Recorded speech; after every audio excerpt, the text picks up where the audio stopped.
Akuna, you're a tatas. Of course, that's the first thing said on stream whenever I switch over to live. Hell yeah!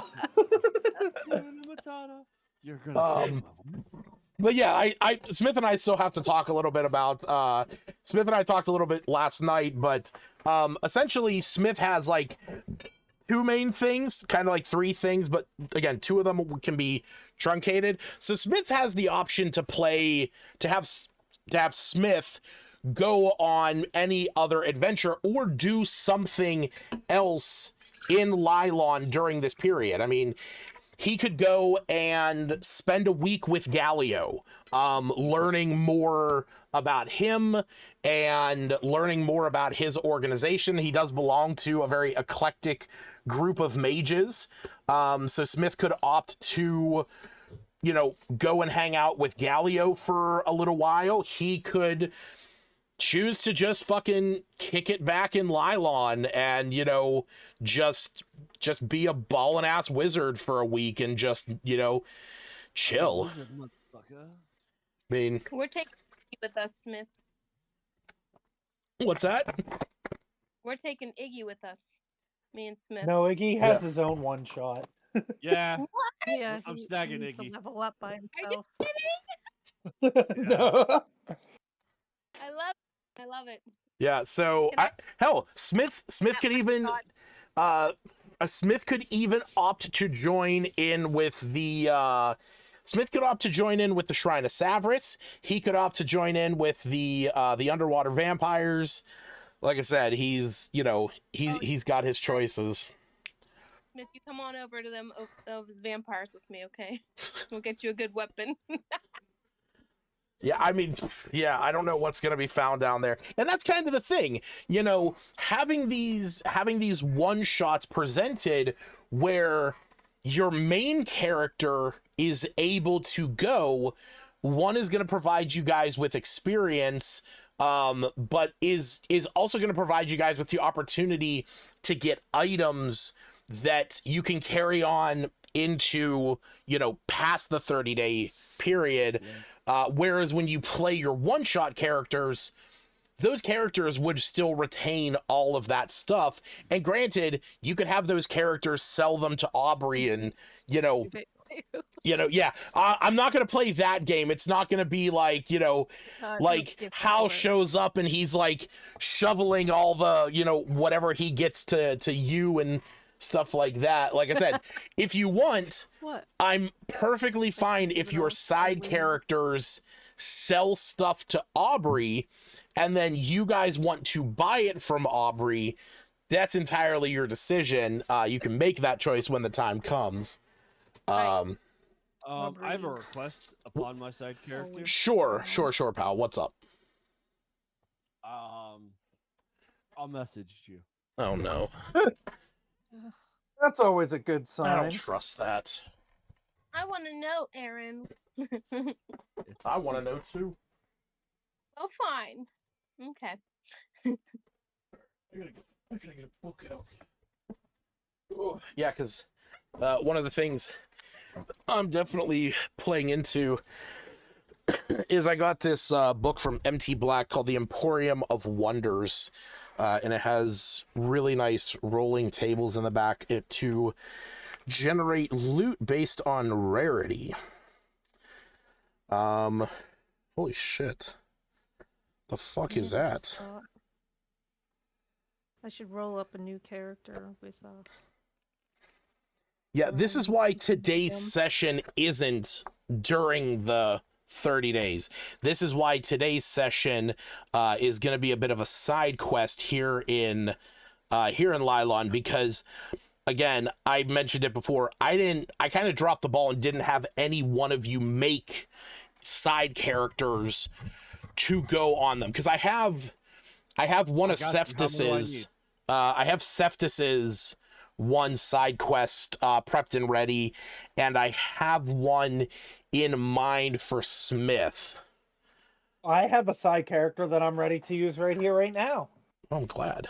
I've got 6. What level does he have to be? They're all going to be level 11. They're all just going to be the level that you guys are now, because you're not going to level up until after the 30 days. You got an extra one there, Jared? I'll take a copy. Actually, I do. Funny enough, Characters are pretty awesome, so I wouldn't mind taking them. I have two. I mean, given the character that I will be using is going to be Sprocket, as always. I assumed. And then I have a I could come Aragonasi with- Blood Hunter that I'm using for the campaign that I'm running, because she is going to be the ex-girlfriend of the current Blood Hunter that's in that campaign. Nice. I should take a copy of that, and I can use that. Funny enough, we're talking about vampires. I look in this book, Ring of Vampiric Strikes. This ring looks like a plain silver band, but while wearing it, your shadow always has a barely perceptible red tint. While wearing this ring, whenever you score a critical hit with a melee attack, you can choose to either deal an extra 1d4 necrotic damage or gain temporary hit points equal to 1d4 plus proficiency. That's pretty sick. I'm gonna steal Nicky Knick-Knack. down in Oh, the yeah, there you water. go. Hang out with Rocket again. Yeah. Oh, I But can't wait until I can actually run Sprocket in a real campaign. My issue is I have too many character ideas all at once that I want to play. We'll talk Yeah. about it, Aaron. Okay. Oh, does it make sense? It doesn't, because I haven't fully comprehended the read yet. So. Okay. Ugh. Woo and Everard show up randomly. Oh God. Yeah. I was That's like, what I Woo's not even the bad one. Come in, suddenly leveled up to 11. Yeah. All right, so we'll do a quick recap from last session, considering the last session was about a month and a half ago. So, lots of changes in between. Has it been that All right, so you guys were able to resurrect Maggie. You guys started out heading back to Lylon. But as you guys were on your way back, a fog started to roll in, and me and you realized very quickly what was about to happen, and that is that you were being beset by the Alpha Shriek Buccaneers, a pirate crew comprised of goblins, whose names are all sequential letters of the alphabet, and the more letters you have, the higher rank you are. So characters such as A, S, K, they are lower ranked, fodder, but then you have members like Captain Klimno, with 5 letters to their name. So as you guys were moving along, suddenly everything went quiet. The fog was very thick, and as the fog began to lift, you saw the ship that the Alpha Shriek Buccaneers sail, known as the Chaotic Lexicon. It had multiple glyphs along its side in many different languages, each one with a bit of an arcane glow to it.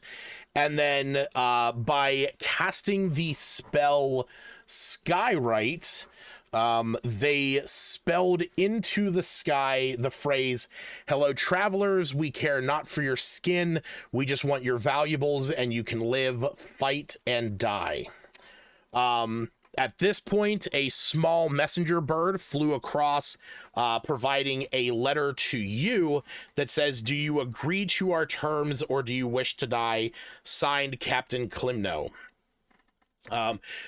The bird was sent back with a message that said, "Let's talk," and in the sky the words changed to "Send your captain and first mate only, nothing funny or you die."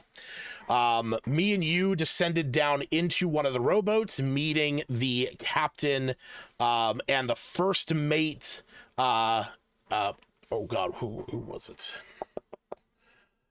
Who was the It was like WXY whatever. I Thanks. have it in my Wixiv. notes. Yeah. I Yeah. didn't have that. I don't know. Alright. No, you did. I just wasn't looking far enough Oh. down.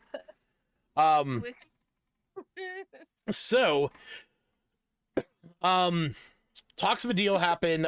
Me explains the powers that he has gained over their time away, and it demonstrates that he is able to bring back the souls of the dead to talk with them, and makes a deal for with Captain I. Seeing this, Captain Klimno requests a help with a certain issue they are having, that they need to speak with their old captain, Captain Absidy. When he is brought back, the captain basically kind of calls them out during this. There's a bit of a back and forth between Captain I and Captain Absidy, but he is able to get some information for opening a chest on the ship. But with a bit of a, peaceful agreement between the two of them, thanks to this, the two sets went back to their respective ships with a message in the sky that says safe travels, don't stick it in a clam. Not again. Yeah. Klimno also let me know that they've made a pretty good deal with someone who is funding a lot of what they're doing, and told him to check him out, to get in touch with him if he's looking to drum up any better business, as the person he's working for is quite powerful. Once back on the ship, me explained generally what happened. Some gold was exchanged, silver chalice, and a cut of the business that me is starting up, and went to read the paper that was yes, that was given to me. When he read the paper, I know I have that message somewhere here between the two of you. The self-destruct I- paper. Yeah, this message will I wrote it down. like that. Did you? Open for me, as I am your master. Is that not it? No. Oh wait, that was something he was scrying on. Yeah, that was when Smith was scrying on Captain I think Klimno. it's in our DMs on It's in Facebook, the chat. Lucas. It's in the P5 chat, the little paper image. Oh, there it is. Yeah. That's why I didn't write it down. Yeah, it had oh yeah, but there was more to it. I don't know why I can't find it now.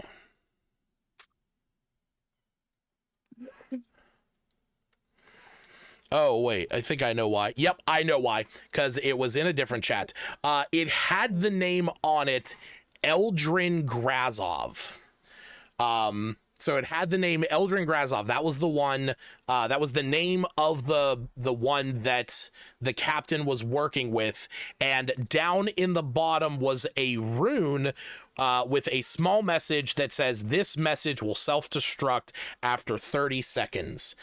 At this point, me threw it out the back of the ship, where it exploded into the effects of a fireball spell.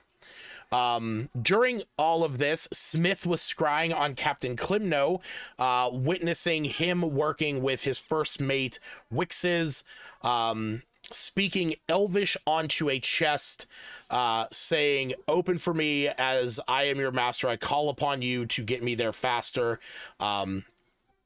Inside, opening up to a key, which opened up the chest, lots of gold, some various items that were in there. It was at that point Smith scryed on me and you, which is actually why I had to look up a chat that had Smith with it. Everyone heard the explosion. They all went back to check on what was going on, explaining that Captain Klimno is working for someone named Eldrin Grazov, which you guys all know is part of the Grazov family of mages, Almo Grazov being the necromancer that you guys have dealt with and fought, Breen Grazov being the master transmuter that that created the items that turned Maggie and her family into the animals that they are, also was the one that caused the curse that that affected Zelene. And Beth Jesus Grazovinsky, who is a master conjurer, who is the one that owns the business, the Perfectone Mercantile Group.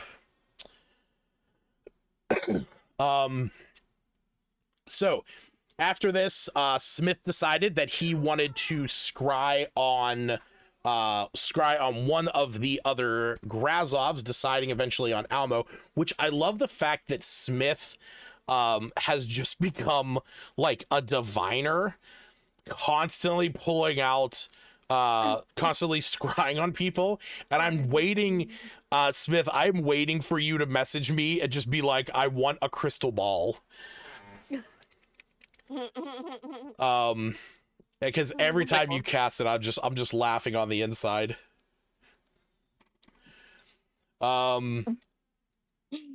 All right, where are we at? Okay, cool. Yeah, so you scryed on Almo Grazov.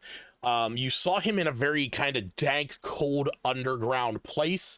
In the corner of the room that he was in, there was a massive pile of dead bodies, where he reanimated one of them to start moving the bodies and kind of cleaning up the area. He had made a comment to himself about things not working out with Ostrogoth, but then started scouring some papers and a map, murmuring to himself, looking for somebody or something that is hiding. Smith was eventually able to see the map, which appeared to be a map of the city of Brass, and on a piece of paper next to him was the name of Smith's mentor from whenever he was younger, a mage known as Elazure. Am I in the right channel? No. There we go. Yep. All right.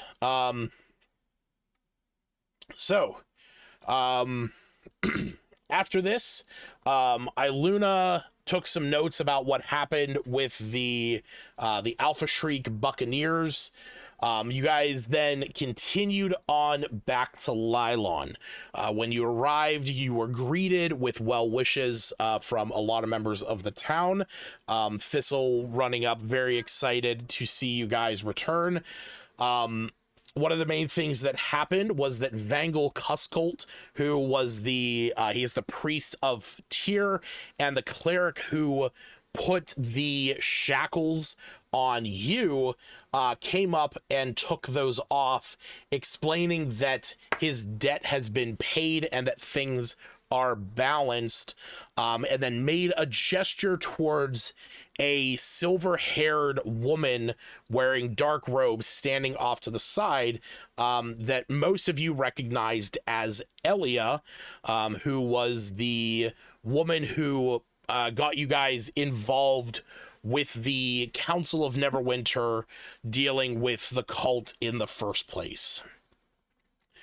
So she eventually told you guys, whenever you approached her, that she wanted to meet you guys that night when the moon was highest up on the hill just outside of Lylon. During this downtime, Iluna and Albina went with Maggie and her family to get settled in, with Albina giving them 50 gold to just kind of get things going and help them out. Iluna talking with Thistle there. Iluna also went and talked with Asdalor, asking him about the clockwork amulet. And Asdalor brought up the fact that he and the other rangers have been checking out the Crypt Garden forest a bit, being that it is a lot easier to access the forest on the southern side of the mountains, because it literally is just on the southern side of the mountains, from when they were up in Phandalin. And he said that they are encountering some odd creatures out there, some fey creatures that he has not seen before. And even those that have been, traveling through and are familiar with the Crypt Garden Forest have not seen before.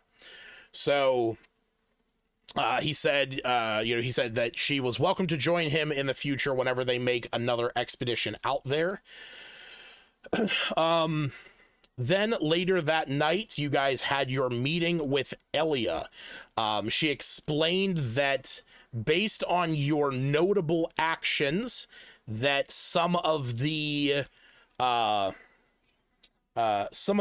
opinions of your group from the organizations that you are kind of sponsored by has changed a bit. You guys are aligned. You guys are allied with the Harpers, the Order of the Gauntlet, and the Lord's Alliance. The Harpers are pretty upset that the White Worm Speaker was killed with no information being able to be got out of him before he was killed. And that the Order of the Gauntlet is glad that the dragons are being killed, but there was they basically told you that you guys, she basically told you that from their perspective, you are kind of on thin ice, thanks to the actions of you, and to try and kind of keep like low key on things so that you're not drumming up a ton of attention towards your group. So you guys asked her a bit about her sister, as you guys brought up the fact that there is the other dragon not too far, and that this is excuse me, Elia's sister. And she explained that at one time she was a protector of Lylon, but has recently fallen into has become recluse and has not given the aid to Lylon that she once did, and that it would be let me rephrase that. It would not be a bad thing to approach her, but to be careful, as, her sister is a bit, can be a bit touchy. So she also explained that she has not heard back from Zash or Nylor, who are out fighting in the Shadowfell, but was going to visit Ione soon to try and connect with them. And before she left off, she said, "Tonight, in the glory of this moon, we seek to protect the world, and I will dub you the name appropriate to this town, the Shields of Lylon." Being that the old group that used to protect Lylon was known as the Swords of Lylon. She said, "Find strength in one another and find courage to push through this." And then she transformed and flew away in her silver draconic form. So that's where we left off. It's been a bit. It has been a bit. Is there still a praying mantis on the ship? But just hanging out there. Do you want to go back and check that? I do, because I know we threw the ring in, but then we got distracted by everything else, and I need to know, if he's still just kind of vibing on the ship, or what, because May's getting this gut instinct that he's either going to be visited in his sleep, or something's gonna end up happening. Not to the point of, hey, you're now gonna be issued punishment. More so of, what the fuck, man? Me never really mentioned that to anyone except Mm-mm. for you, Nope. or no one at all. Nope. He didn't tell anyone about the praying mantis or who the praying mantis is. He's keeping those cards very close to his chest. Mm-hmm. That's right. I I'm the- remember. Unless Smith Outta character. suddenly spies on you for no reason. Who knows? He may have already, and we don't know. I just fucking love. I want to imagine Smith just like sitting up all night, just like spying on everyone. It's like, who can I scry on next? So, yeah. I want to see if the praying mantis is still just on the ship. Okay. Yeah, you can head over to the ship. While he's doing that, where are the rest of you all going during this time? Is it supposed to be more or less the same day where we just arrived? Yeah, it is nighttime. It is midnight at this point. Jared is going over to the ship, and I imagine Jared's probably gonna sleep on the ship. Yeah. But depending on where you guys want to go otherwise is up to you. Like I said, it is midnight. Most of the town is sort of in for the night. There's not really going to be, people up and about. No, at this time of the day, I don't think Iluna would go. She wants to talk to Galileo, but just to touch base with him, but not now. Other than that, she just do her usual, I don't know, chat with her plant and some journaling, and she kind of does want to talk to me because he seems to be most knowledgeable about the in her head she just calls them the alphabet crew. Mm-hmm.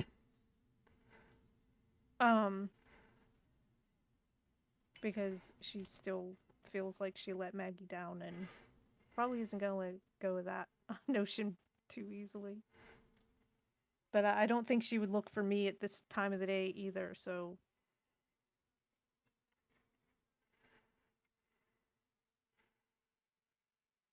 All right. So anybody else want to do anything this night, or are you all heading in for the night to finally get a night's sleep on dry land? Yeah, I think Albino will probably just head to bed. All He right. is going to gallivant around. Okay. Gallivant. With music? With his powers back and everything, he's probably just ecstatic. He's going to... Albina's gonna fall asleep and not be woken up first thing in the morning by you saying, "Hey, release me." Nope, you're instead going to be woken up by the guard saying he got arrested again. Oh God.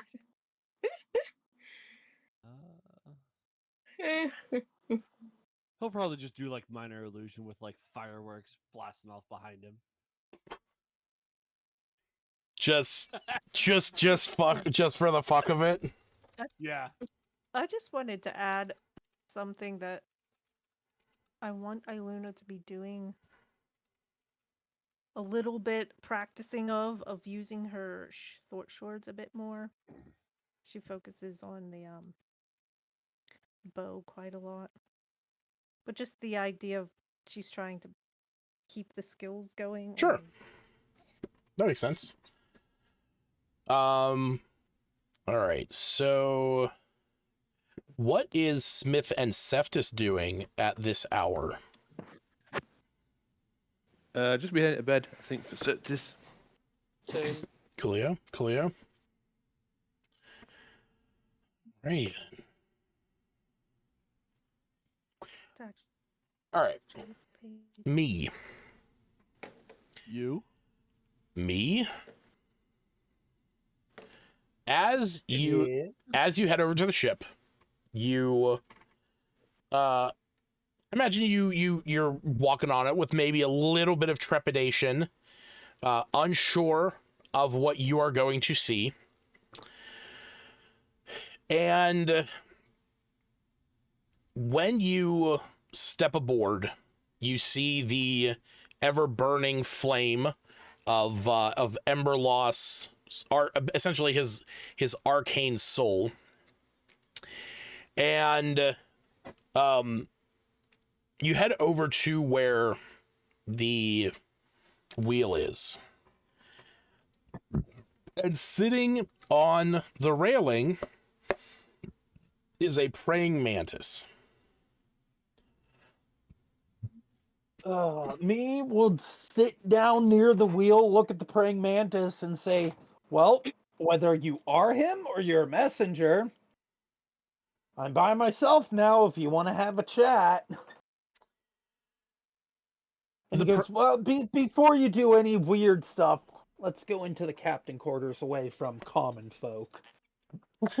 You see the praying mantis kind of jumps down off of the railing and like with its hidden wings, it sort of like flutters into the captain's quarters. Me will walk in there very reluctantly, but knows that it needs to be done. Because in the back of his mind, he's like, I know there's things worse than death, and I've already died once, so... All right. I gotta look up one thing real quick. Is Jurgle merciful?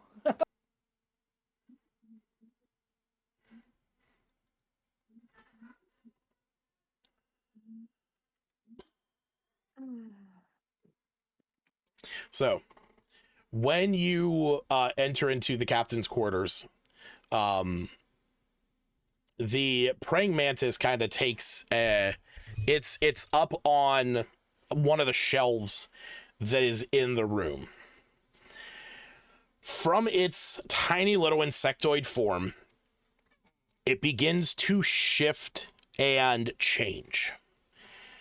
And as this moment goes by, eventually forming into a mist that you see before you is two figures.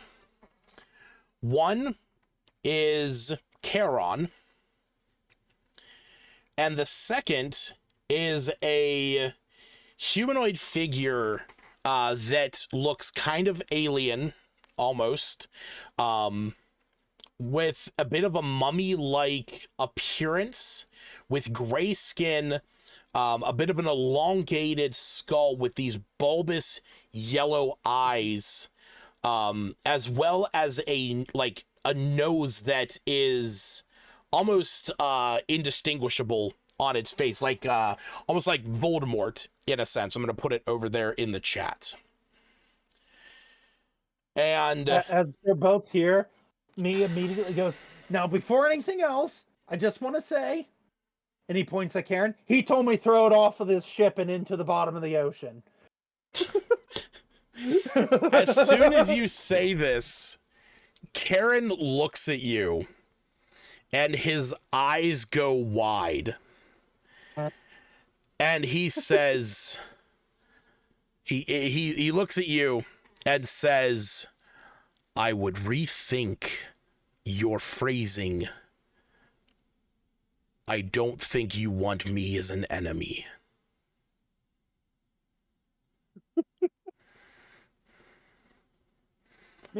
Me holds up his hands and he just goes, listen, we were both exhausted after all that, and I'm pretty sure the last person that touched it was you, and it was inside of a fish. I plead the fifth. You're not even here. I know. And me just holds up his hands and goes, Praying Mantis was on the ship. I'm sure he saw it and sensed it, and you saw it through both of our eyes. You's the last one that touched it, so it's not our issue, right? So as you're saying this, you see this gray figure, their mouth goes to open, and Karen and you are inexplicably silenced. And you hear a voice boom into your ears. You do not see the mouth of this figure before you moving, but you hear a voice booming in your ears that goes, "You have returned, Thawsymbol Thardresk soul, to this plane. That was against the wishes I had set, and through the misdeeds of you and Charon, I need repayment." And there's a pause, and it says, you see, he turns the scroll that he has in his hand. And as he's turning it, he says, "You will provide me with a soul that is beyond my reach. You will send them to my plane."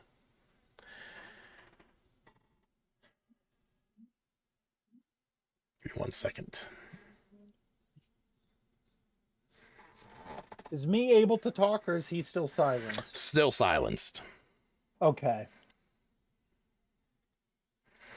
I just gotta find something. Because he was just going to be like, he had no idea he could do that. I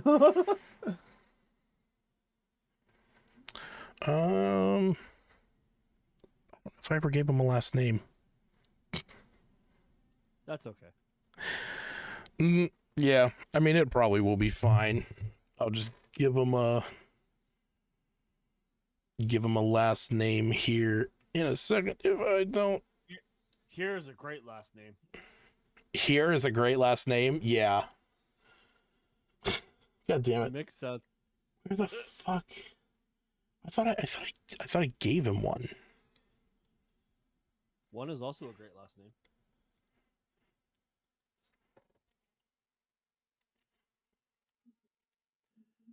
Oh, this is the problem about not having my notes in order anymore. Come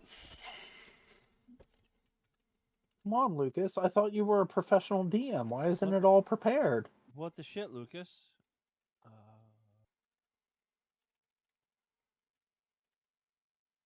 Yeah, you would think that. That's why I'm not a professional DM, because I don't keep my fucking notes in order anymore.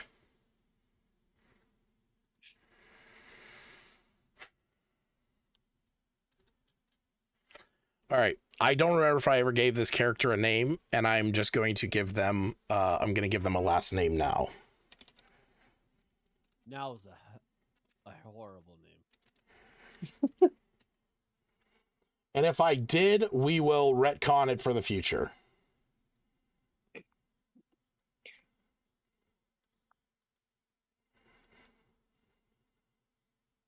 Who's Redcon? Shut the fuck up. He turns so this figure who you have assumed is Jurgle.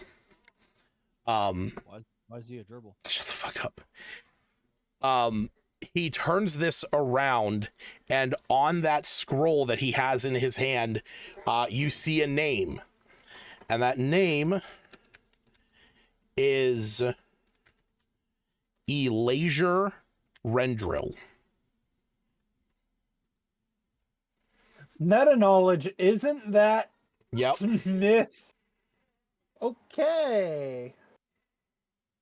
Does me know this? He did follow him invisible, but I don't remember if the name was said.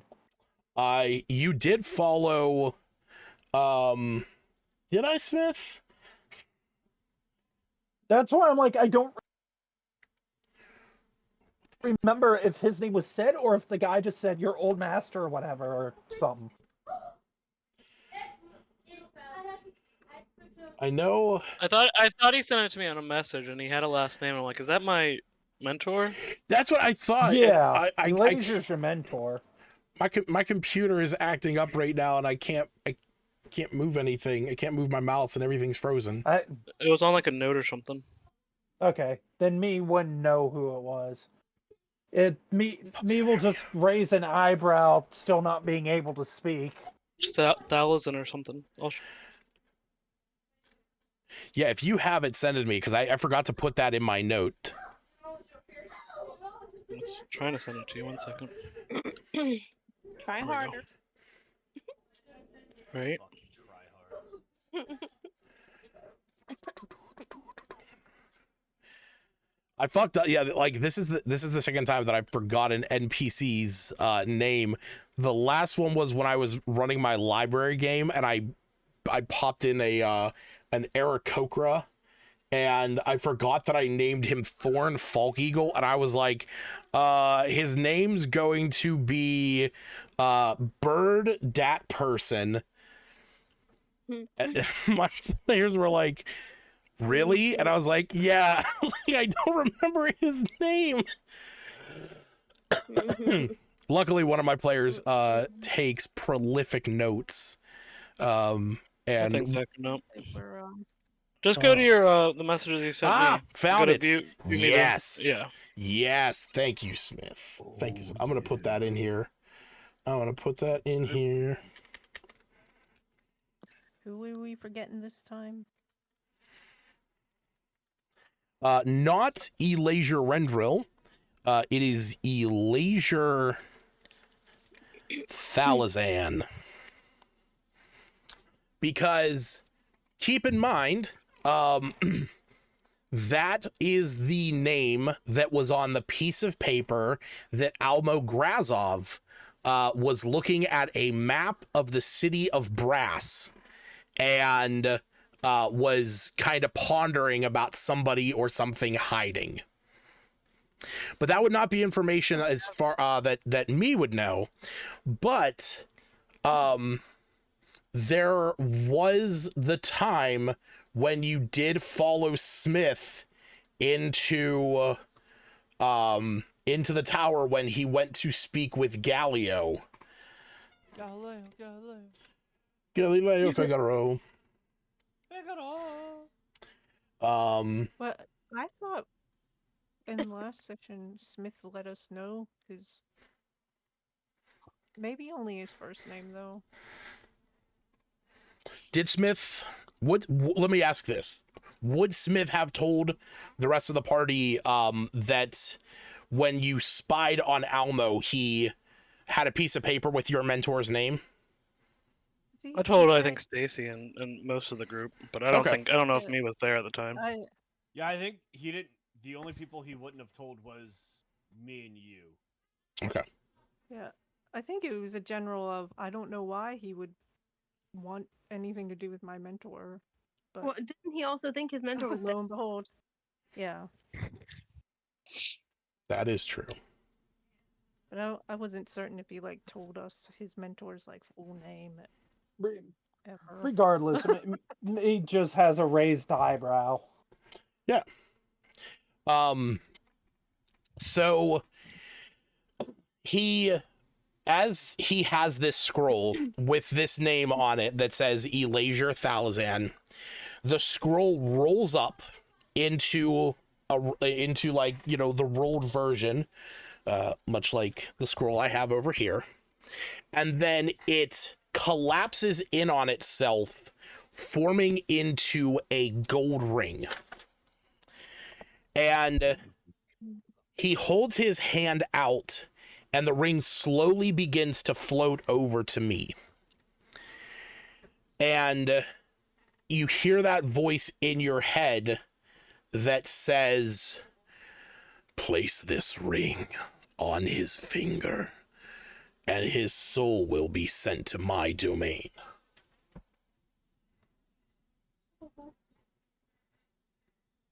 He's just standing there as he can't talk, and he just kind of shrugs and grabs the ring. All right. As you grab He's the looking ring, at Karen as well to see what Karen's facial expressions Karen is staring daggers at you. He is just like he's looking at you almost as if he were to say, "Don't do anything stupid. Don't say anything stupid. Just don't be stupid." But you's not even there. True. You said he's staring at you. Am I God damn allowed to it. talk yet? As soon as you take the ring, you see that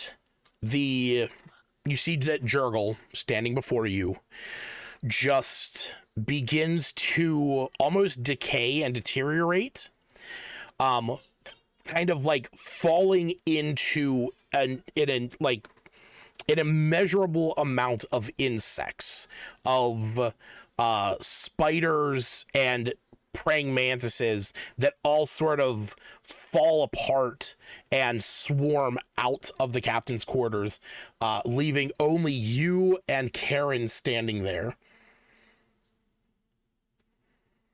Me looks over at Karen and he goes, well, that could have been worse. He looks at you and he says, you tried selling me out. No. I didn't try selling you out. I was explaining the situation because with it being in the bottom of the ocean, I didn't say we forged a new coin or whatever. I just said his soul was at the bottom of the ocean. And he looks at you and he says, Listen, you and I had no idea I had the power to rip souls out from other domains. I didn't know I had that power. and he looks at you and he says, I didn't think you would ever try and call such a presence to this domain. He's like, listen, the boat told me the soul, and that's the one I brought. And he like taps on the floor going, Ember Lost, look at all the shit you've caused. And Karen looks at you and says, and thanks to you following through, we are now at the hands of he who waits at the end, the one who is above the others. You need to complete this contract. This is the only thing that will not stain your soul, because until this time comes that you are able to complete this contract, should you die, you will not ride my ferry. You will go directly to Jurgle's domain.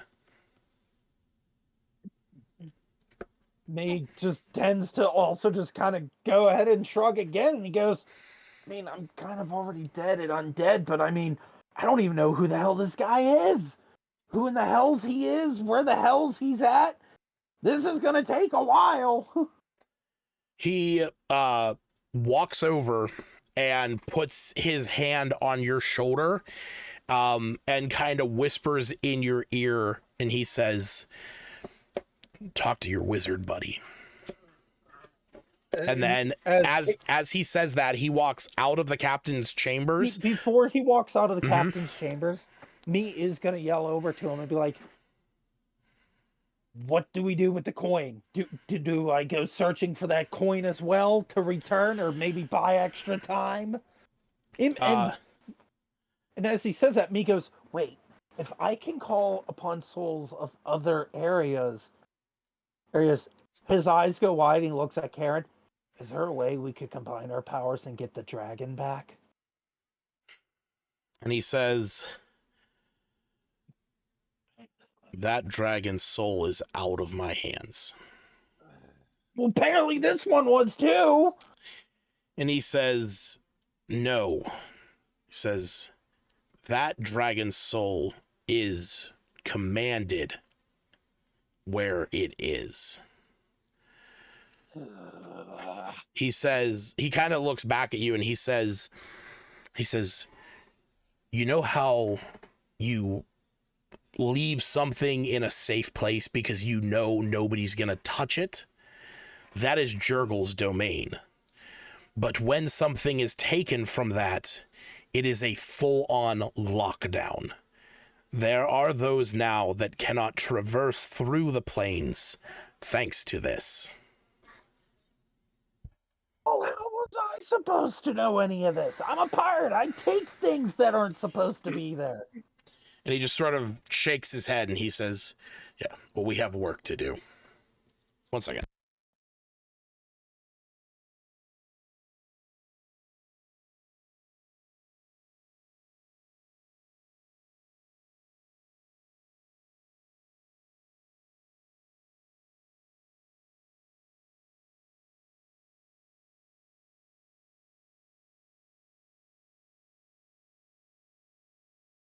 All right.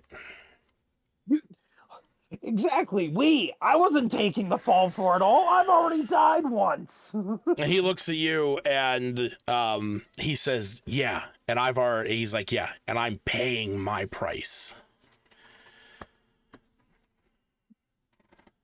And with that, before you can say anything else, he disappears into a puff of green fire. Here he is, acting like it was my fault that this all happened. He could have stopped it. He's the ferryman of souls. Somebody had to ferry that soul into my possession. But no, it's always the smuggler's fault for smuggling things where people can't get things. He's just kind of grumbling and everything to himself. And he goes, and now God, the one who waits at the end of the tunnel of all time and space is involved. Up to now, he wants me to go collect a soul that he apparently can't reach. Maybe I should find a new boss or line of work. As he's just grumbling to himself and everything, just slowly going to his bed. I'm just now wondering how much of that is your personality.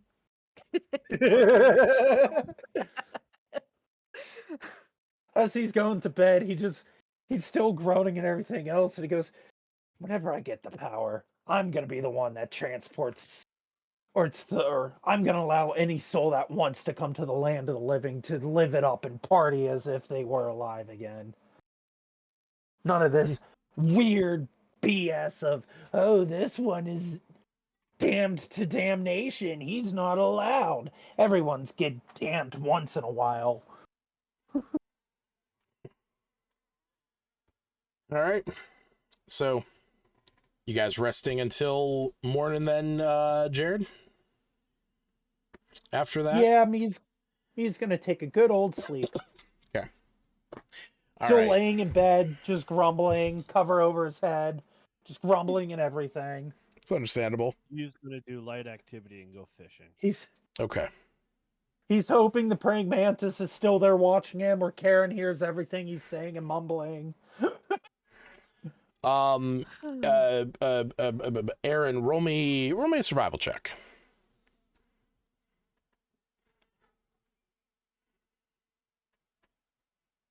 11.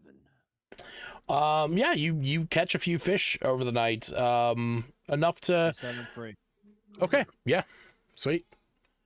He's just doing it to pass the time. Just to occupy his time. That's understandable. He's not looking to catch and eat. He's catch and release. All right, works for me. All right. It is the next morning. As you guys are waking up here in the lovely town of Lylon. They just see me stepping off of the boat, just hands in his pocket and everything.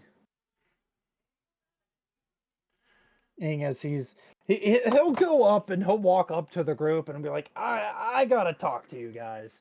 And he looks over at Smith and he goes, I think more so you. What? No.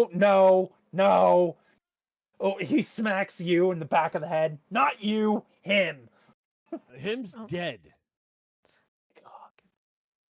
Yeah, and we're all gonna be dead if we don't figure this shit out with Jurgle. Why are you dealing with gerbils? He just says this very. Fucking knew it. He just says this very abruptly in the middle of the group. He does not care if anyone heard. Everyone, give me a religion check. Okay. Religion. I was gonna say that Iluno probably would have been seeking out me, but I guess if he heading towards us, religion. Well, that was lame. Oh. Of course, the one that's already getting Nothing. attacked by gods is the one that knows who Jurgle is. True. Ooh, wow. I mean, it totally makes sense that, you know, the cleric knows about religion. Oh my god. Luna knows Apparently, I nothing. really don't What's a care about- god? Yeah. Who's a The gerbil? only one she So- knows of is the one she speaks.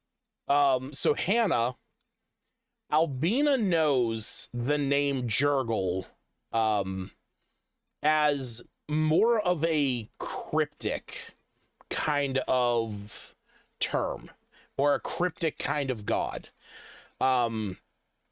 Jurgle was an old god in lore and was the god, was the god of death.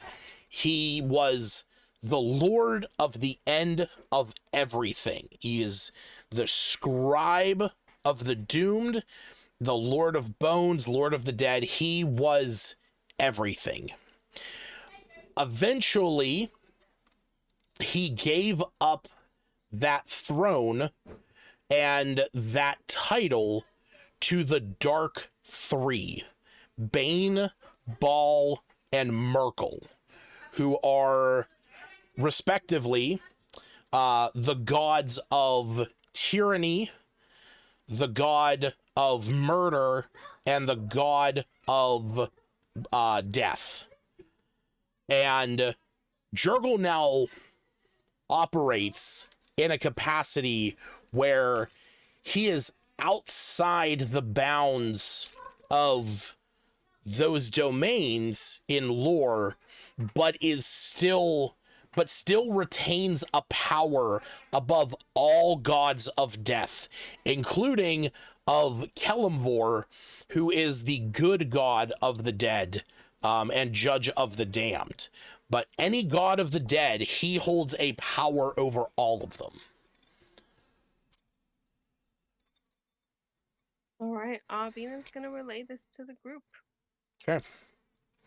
And I do want to point out, if you guys don't remember, because I think your characters might, especially Albina, I feel like Albina would remember this. When you guys fought the zombies that were attacking the Wayside Inn back, you know, however many sessions ago, those zombies were marked with the symbol of Merkel. Okay, yeah. I do remember them having a Who mark. the fuck is Urkel? Merkel. Merkel is one of the gods of the dead. So, why are you upset with Jurgle? Or Jurgen, or whatever his name is? Jurgle. She asked. Jergal. Gerbil sounds so She much asked nicer. me. Zhao. She decided to blurt it out.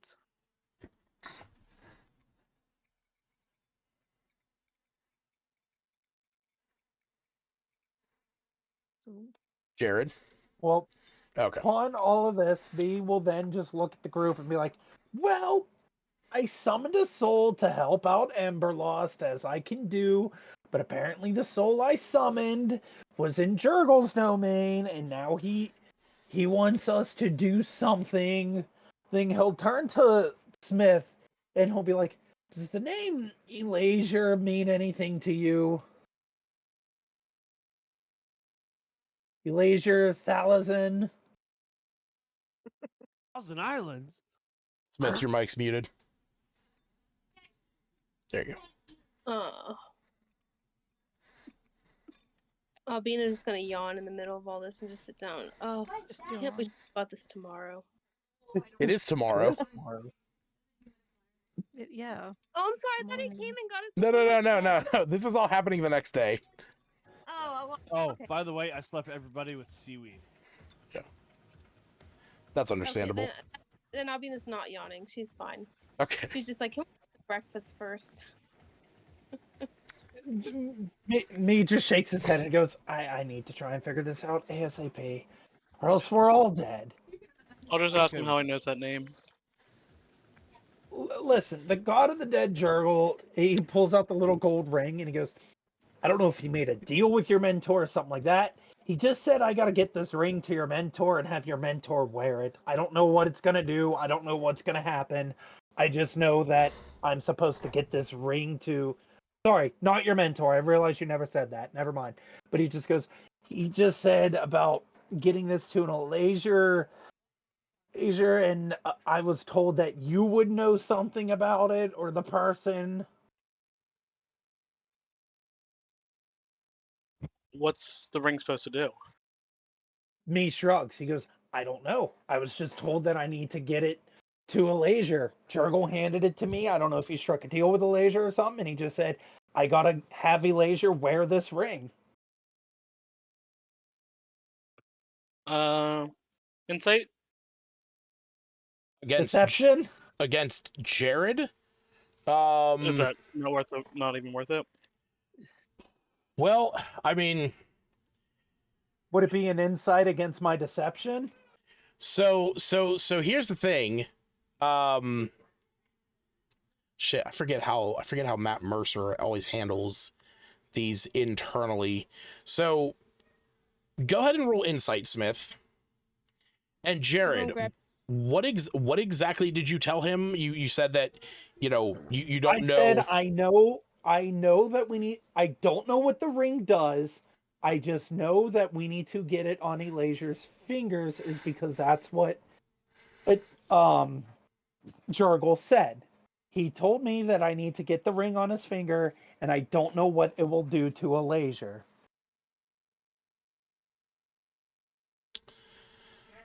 Okay. Regardless of, I guess I believe him. Whatever. I'm gonna say screw that. We're not doing it. As you say that, me goes, if we don't do this, the god who waits at the end said he's taking all of us to where there is no Karen, there is no ferryman. We are essentially going to be an eternal damnation.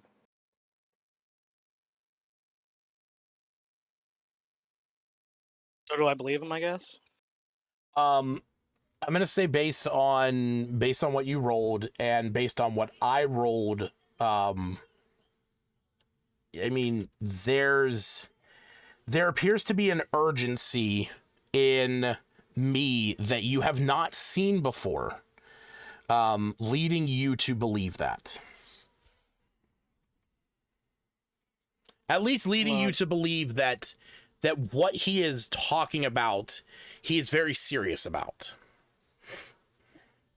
Listen, have you ever seen another god silence another god? Yes. I want to try and figure this out. I know it's going to take time. I just want to try and get this done and over with. Because I don't want to mess with him. He who remains, whatever you want to call him, I don't want to deal with him. And I'm pretty sure none of you want to either. He Considering. doesn't sound like a bad guy.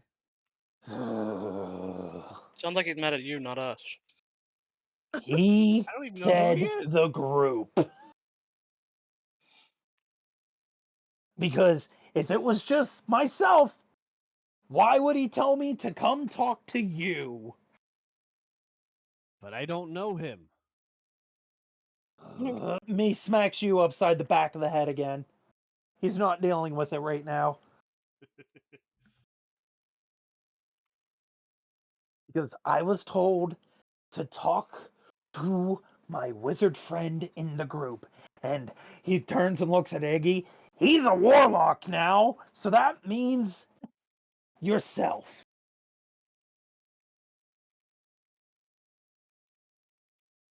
Is there some time frame? He did not give a time frame. He just said it needs to be done. Because apparently, the soul that was released is the equivalent of ours. And he just wants the ring on Elazir. I don't know why. I don't know if him and Elazir had a deal in the past. And he just wants to give him the ring for whatever. I just know this is what we have to do if we want to continue our lives, per se.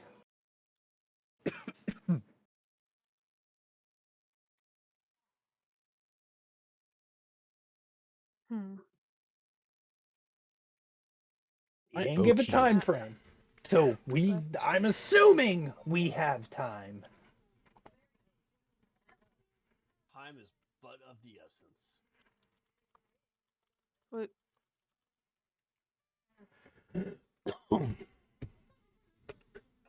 So he turns back to Smith and goes, "So who is Elasia? Where can we find him or anything? Because I was told that you know." Was Mena with us when we were talking to Karen originally? Yeah, totally. Yeah, he was there that day.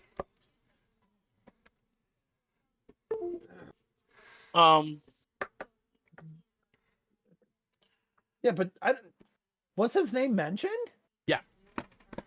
Oh, then shit. I would know that it was his mentor then.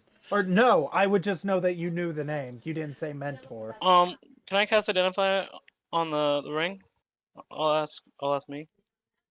Yeah, you would just have to have it in Me your will. hand. Yeah, me will say, of course. Like I said, I don't know what the ring's gonna do.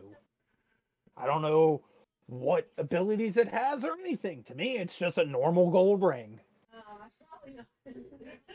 All right. He's not lying Dear me. fully.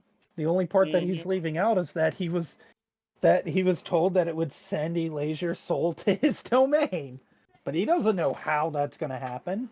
So we'll hand the ring over to Smith. Or would that be a breach of contract and it'll appear in my hand? Smith, as you take the ring and you begin to cast Identify on it, where normally you would start to kind of siphon off some of the, divine energy about it in order to figure out how it works, what properties it has, schools of magic and all that. There is something different about this. In your mind, you do not get facts and information about the ring. All that you receive from this is you see the name Elasia Thalazin cross your mind, and then you see the face that I posted in the P5 chat a bit ago. You see the face of Jurgle staring at you.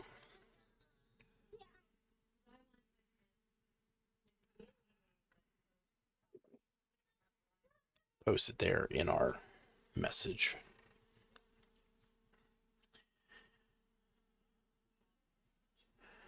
And that is all you get. As while you do detect that this has magic, this has a magic that is beyond the understanding of your abilities.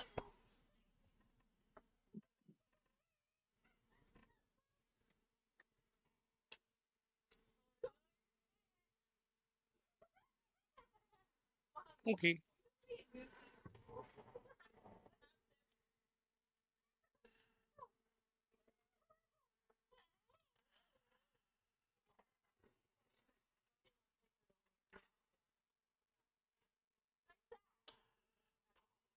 All right. So what I'm do you waiting do? to see if you'll say anything. I'll just say it doesn't look like an ordinary ring, and I'm sure whatever he wants us to do is not good with it.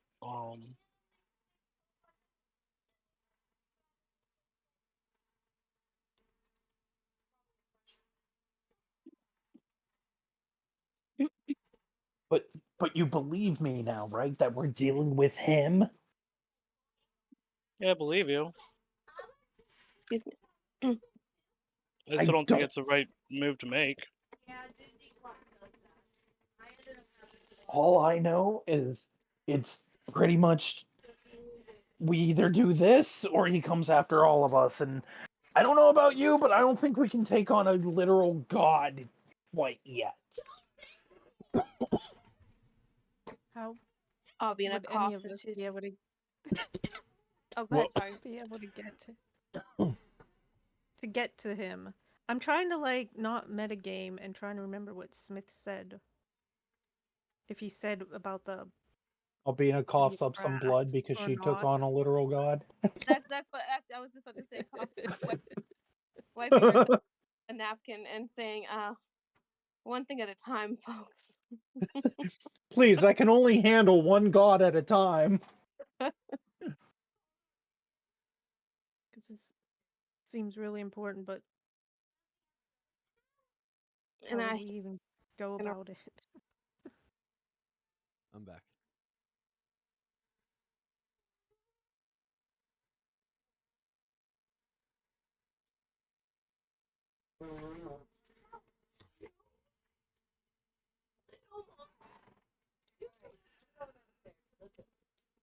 Okay. Does Smith hand the ring back to me? Not at first. Okay. has a death grip on it, and he's just like, I don't know how I feel about this. I still feel like there's something Me's not telling us. Understandable, unfortunately. And until me asks for it back, I probably won't give him it back. Me will say he didn't say who has to put the ring on his finger. He just said the ring needed to be on Elazier's finger. If you want to keep the ring, sure, but do not lose it. As you saw the image in your head and everything, we can't afford to lose it. Wonder what happens if you put on someone else's finger.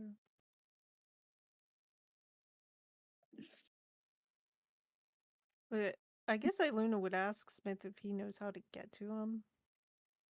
Even if he wanted to take this chance. It seems important, but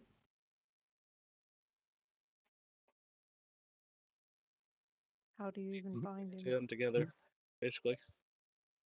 Who knows? Maybe Elazier will know a way to counteract it or something. I don't know what this ring does.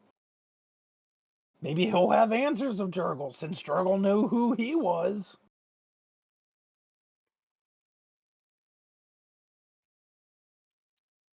An option. Point of the matter is, we have to find him. Whether we put the ring on him or we figure out another plan, we have to at least find this person to do either or.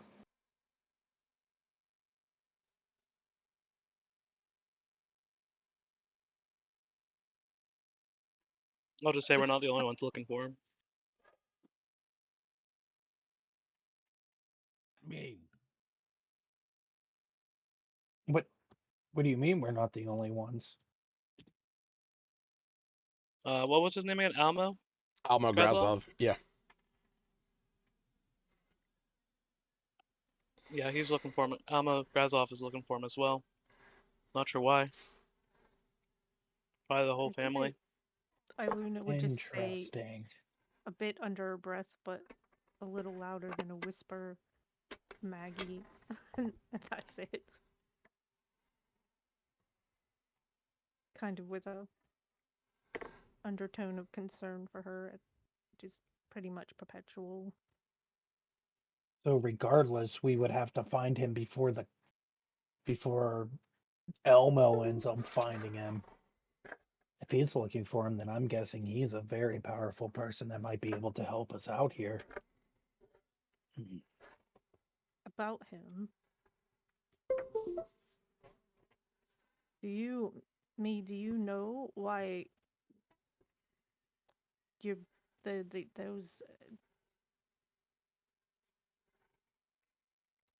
pirates or whatever would have made a deal with that family? Would traffic people or do whatever they did to Maggie? We don't Or whatever they're helping him with? Like she thinks they're trafficking people because that's what she knows them for, so we don't Was that the family that they made a deal with? Yeah. The Brads. Okay, me will shrug. I don't know. They don't tend to traffic people. They might have just made a deal with him to just cause chaos wherever they go. That's what they're actually known for. It's just being assholes and doing whatever the hell they please. But they definitely got more magic powers than the last time I met them. That was what I was gonna ask. How long ago was that? How quickly did they grow in power? Possibly. Couple years. Maybe we'll say that. It's been a few years since I sailed with them, so it would have been approximately a couple years since they gained that power and made that deal. I think Iluna's sort of like flickering between her colors because she's seething that she met somebody tied to, but didn't quite meet them, and that they're working for the like it should be. She's trying to hide it, but it's pretty obvious that she's not. She did Based not protect on Maggie, even though she couldn't based have. on me's knowledge and my personal knowledge of the group, which Lucas could intervene whenever he wants to, me fully believes that, yeah, they might have struck a deal, but me and them struck a deal as well. Me trust them as much as trusting somebody to say, all right, the plan is we need to do this exactly.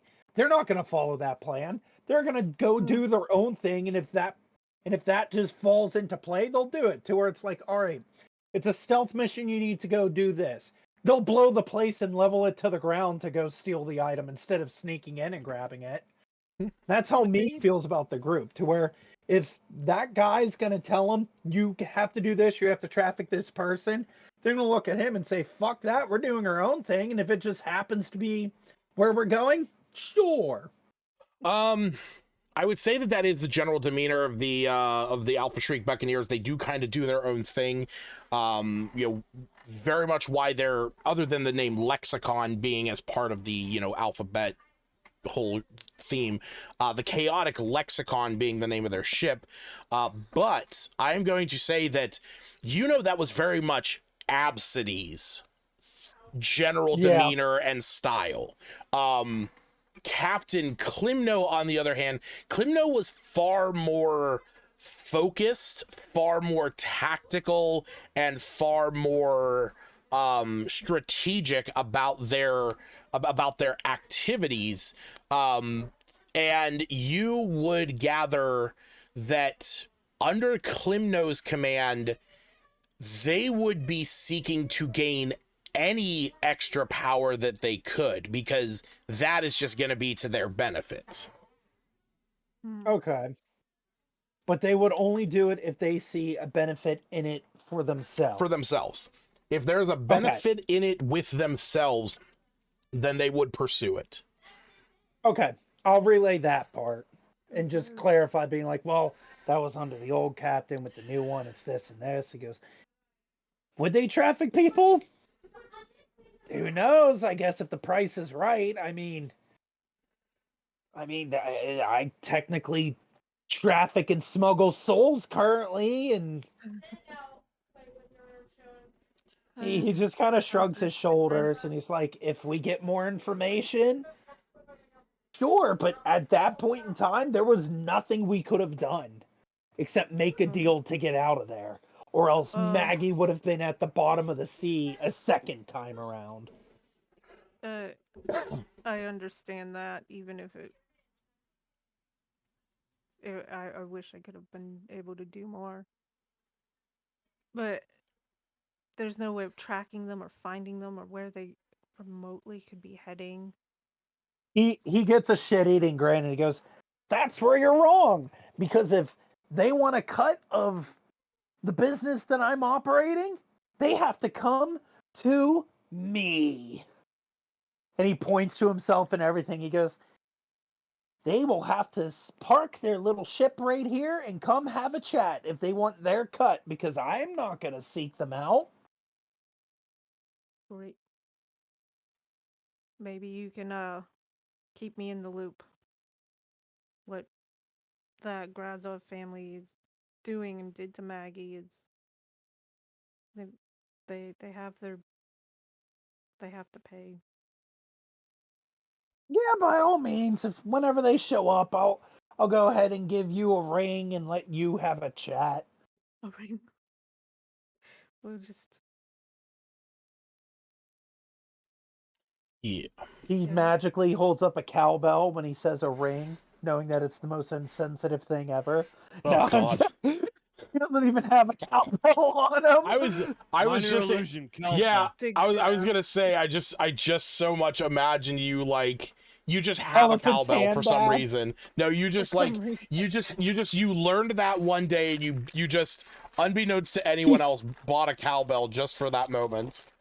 Just for this moment, going, yeah, I'll give you a ring, dingle dingle. I would say, but it's either like much smaller or much bigger, and then looks cartoonish or something ridiculous. Oh, absolutely. It does not fit in the That's fantasy like- setting whatsoever. It's like a badly hand-drawn cartoon of a cowbell. You don't even know how this happened or where. No, he doesn't do that. All right. But Mhm. speaking Magically, of all of Maggie, a sudden, you hear somebody yell from the tavern, "It needs more cowbell!" Yeah. Iluna would talk to or look towards Albina. Wow, I just forgot my own, teammate here for a second. First I do name. it all the time.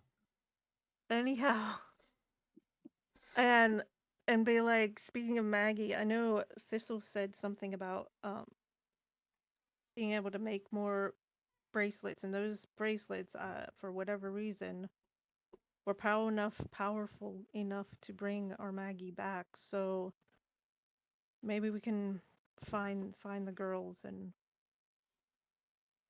see about making some new ones some point today. Well, while you Albina. guys do that, I have to go have a chat with Aubrey just to catch him up on some things and see if he knows anything about the whole situation and what's happened while we've been gone. I'm Since we've surprised been gone. he wasn't around to greet us. Is Yeah, Aubrey? we got in late. Knowing him, he's a late sleeper.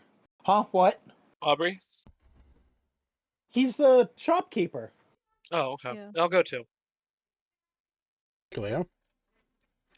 All right. Is he like I the wanna go. like the magic item shopkeeper? Yeah. Yeah, he's the one that you guys have gotten various magic items from before. Me is not opposed of Smith joining along. You'll go along as well. Okay. Well, it's All just a right. group Don't thing. sound too excited. I'll say, is anybody else joining him? Yeah, I'll be no tag along. Yeah. Oh, so Sure, if why Albina's not? going, then Iluna will go because she wants to do the bracelet thing, or at least chat to the girls about that. But maybe it's too early and they're sleeping in. Yeah, I don't think Albina's gonna be on the bracelets right now with everything. It is. Oh, early. oh, Make oh. sure everybody's awake. Just for the sake of argument, since me planned on going to Aubrey anyways, can he put the gilded clam in his pocket to take with him to Aubrey? Sure. Okay, thank you. Mm-hmm. You fucking monster.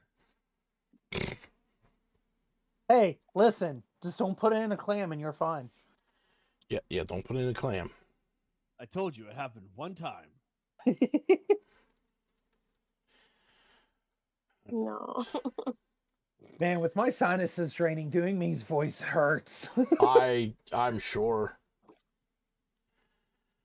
Ugh. All right. Sounds about right. I need to roll some dice. Roll them beautiful bean footage. I just can't wait until everybody goes, where did you get that? As I just drop a gilded clam. Donation? Huh? What do you mean it was donated? No, you misheard. I got it from the church's donation box.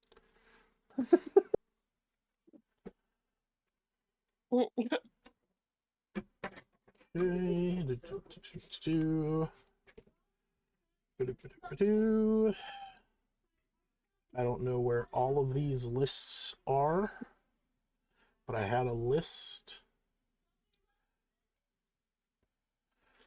And we'll do this one from there. Oh.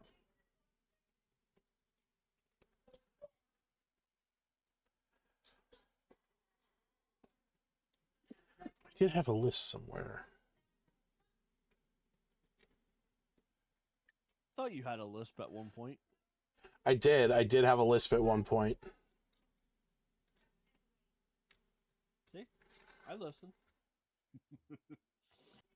So glad. I got what you need. You got what Yeah. I need. Uh-huh. But just say it. Oh, baby, you. Okay. I don't know which ones we've used before. 7 and 3. I don't know if that helped or not.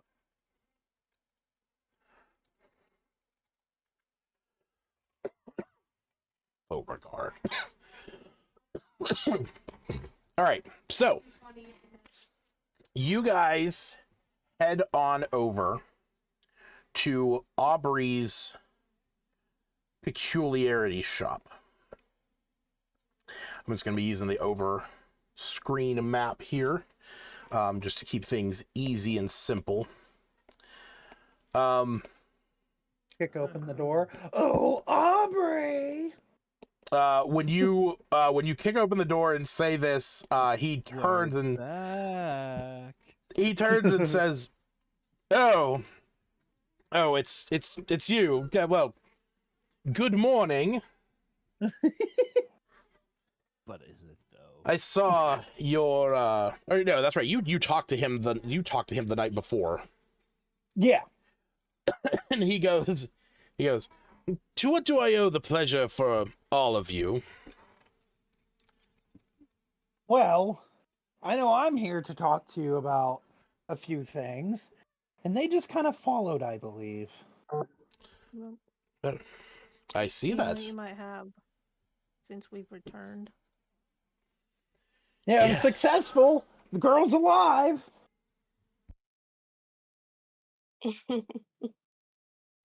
Yes, and the music box has been working wonders, and I accidentally summoned a soul that I wasn't supposed to. Now Jurgle wants us to do something for him, and Oh. Well, it sounds like you are having some grand adventures. We in a pickle. and then he'll look at Aubrey and say, and pertaining to the stuff that we've talked about before, and the person that's going to help me set up my business and everything else, he pulls out the gilded clam and puts it on the table. Will this suffice as a down payment, even though I think you told me I covered the down payment and then some before I left? That is quite an item. Where did you come across such a thing? Well, we were out sailing. I see. Did I know I gave you a valuation on that. Yes, I have it. I have it in my notes. Okay. You have it as 1,000 gold pieces. Yeah, he kind of takes a look at it and he says, "Well, those are quite exquisite Because if I gemstones." recall, I think I gave him the magic ring or whatever last time, or I gave him I forget what item I gave him, and he's like, "This covers the down payment and then some," and I'm just like, "Yeah, I have no use for it." Mm-hmm. He says, yes, I believe that we can. I believe this will suffice for 1,000 gold. Can go towards your endeavor. Yep, Says, because that's the plan. I want to go ahead and build up this fencing operation and keep it on the books and everything. As he says this, he winks, and if anybody sees the wink, he doesn't really care. Aubrey knows what all he's planning on. Everybody knows he wants a fencing operation, but nobody's asked him about the black market underneath. No, that's right, you guys did. And his response was, "It will help us in the long run. Just don't ask questions." And Albina just goes, "Good enough for me," and continued on. I didn't remember that until you said that part. She did say that. Yeah, that's the only part I remember. Is Albina just going, "Well, if it helps the group, good enough for me."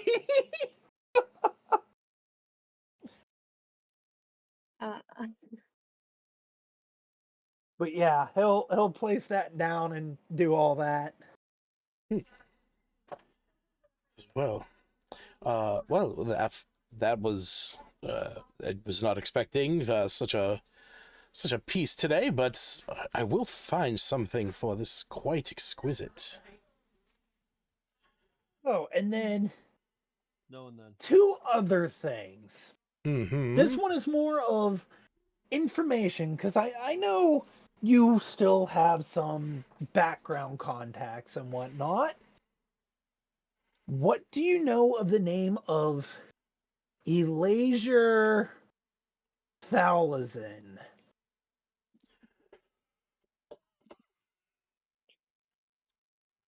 And if you don't know anything about that, that's okay. And he kind of pats Smith on the shoulder, going, "It's for this good fellow right here." He sort of pauses and he thinks a moment and he says, I'm familiar with the name. I don't believe I ever had any immediate contact with Elasia, but I am familiar with the name. He was a very powerful evoker that used to teach further up north. He was a sun elf. He was extremely proficient in the art of pyromancy. One of the pinnacle pillars of the evocation schools of magic, as there are the school of evocation can be broken down into subcategories: pyromancy, cryomancy, aeromancy, geomancy, and whatnot, the various elements that may be affected. He was quite a powerful pyromancer, but I have not heard his name in quite a while, as he seemed he is claimed to have perished in an experiment that he was attempting one day, when the tower that he studied in and taught in exploded in wildfire. They claim that he was attempting to merge the bounds between the material plane and the plane of fire, in an experiment to bridge a gap, to further his knowledge and understanding. But yes, apparently he's not dead, so oh, that's a thing. And well, then the second person, whether you have information on this family or if you can do me a favor and perhaps do some digging into this family and maybe see what they would have to do with some pirates and striking deals with them or whatever. What he turns to Iluna and goes, What's the name of that little red menace who likes being tickled family? What's his name? Jesus fucking Christ. Oh my god. Tickle me Elmo. Oh, Yeah, I know That's how that his part, name but what comes about the to last me. part? Gosh. Grazov and it's not Grzinski. That's my aunt's last name. Yeah, that. But the correct one. Uh, And I If you will can do say some that digging in that family or have some people do some digging to provide information or something, and or if you know anything, mostly they made a deal with those alphabet assholes out in the sea. they made a I deal with wouldn't who? face or The alphabet assholes. The with Elmo, what's the name? Grazov. Yeah, Grazov family. with the Grazov Um, family. He says, I'm aware of the family. I have had my... He kind of like looks around, like very kind of concerned, as Me will go ahead and go into a hushed voice, and he goes, "If you want to lock the place down, we can. I trust the people in here." you see he waves his hands as the sound from the outside world disappears. And never mind. he likewise puts on a pair of spectacles that is sitting on his desk, and you see that they begin to glow with an arcane energy. And he says, I have dealt with the Grazov family in the past, and I'm quite curious about who they are. Referring to the Alpha Shrieks, I assume. Correct. Apparently, they made a deal because do you know with Almo Grazov? Correct. Because I don't know what the deal sufficed or anything like that. I just know that the Alpha Shrieks now have magical abilities, much like our own now, when they didn't in the past. They said they made a deal with him and they told us to look him out if we ever wanted to make a deal. Issue with that is he's the one that killed Maggie. It wasn't Alma, was it? I mean, didn't they kill enlist the her. brother? Yeah. Yeah, and that's what that's why you see a very confused look on Aubrey's face, and he says, I would never have taken the Alpha Shrieks to dabble in the arts of necromancy. Apparently, they were trying to get a chest that their old captain left. He catches him up saying how the old captain died. This is the one that's running the show now. And just based on clues of having to summon the spirit of their old captain, they were maybe attempting to do something like that for the deal, but he's not sure. And he doesn't know what they had to do for the deal. You're going to correct him? Yeah, wasn't it the Evoker? I don't remember his name, but the Evoker was the ship, or Eldrin. Yeah, it was Eldrin Grazov. Okay. When you say that, Aubrey, his eyes kind of like reveal his realization, and he goes, that makes more sense. A bit unnerving, to say the least, but that makes more sense than Alma Grazov. Eldrin Grazov is a powerful evoker.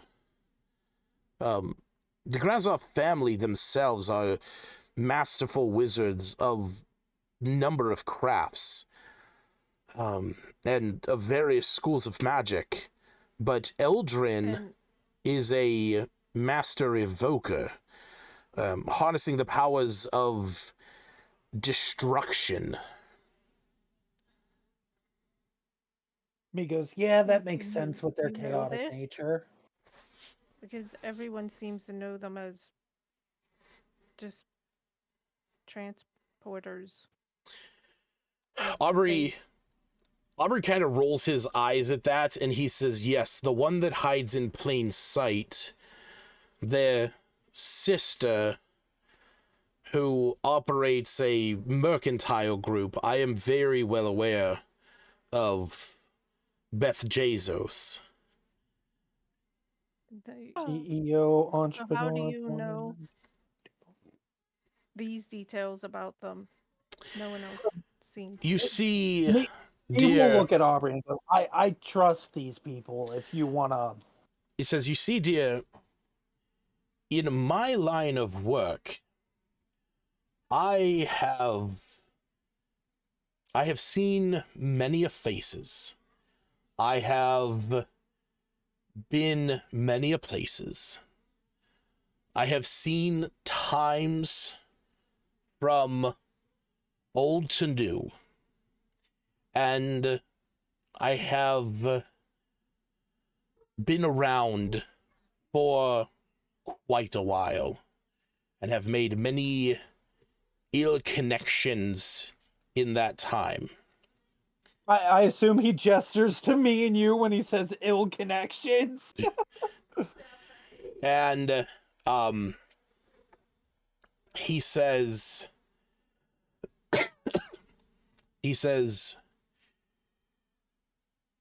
when you have been around as long as I have, you often find yourself in mixed company with eclectic ones such as them. The Grazov family is rotten to the core, but they are powerful mages nonetheless. And sometimes you end up in their presence. Well, how can we end up in their presence? He Well, chuckles and he goes, I think we already did with the Elmo guy, considering he showed up with a devil whenever we were trying to get Maggie's soul back. not only that, Oh but yeah, I killed a devil too, and he well, waves around his black blade and he goes, it was great. well, congratulations.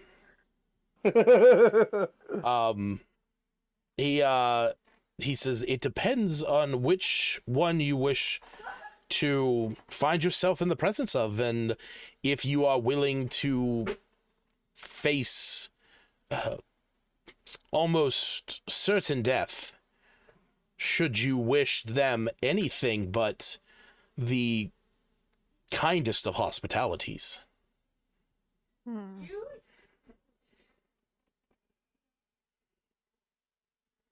Guess we need a more thorough plan. How do we keep out of their presence until then? Well, they are not often out perusing the general public, staying under the radar and out of the main spotlight of the world would do you well.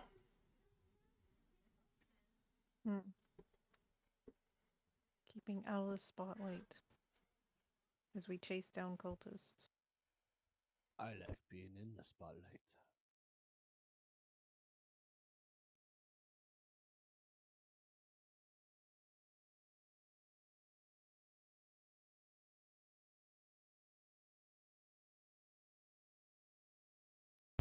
All right.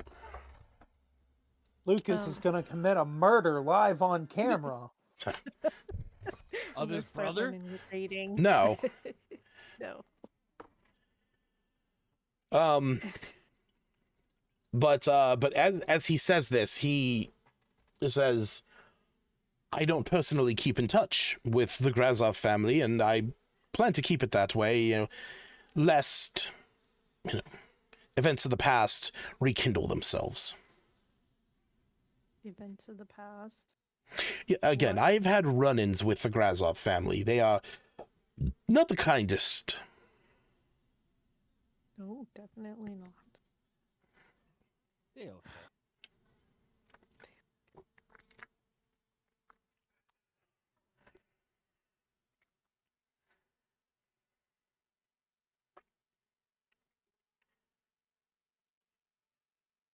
I just can't quite imagine why they'd get this little pirate crew involved in their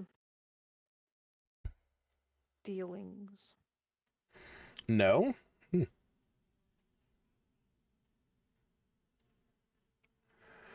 Oh, wait, what did He Hannah say? ponders back to how the Phandalin Five got his small pirate crew of 2 people involved in their stuff.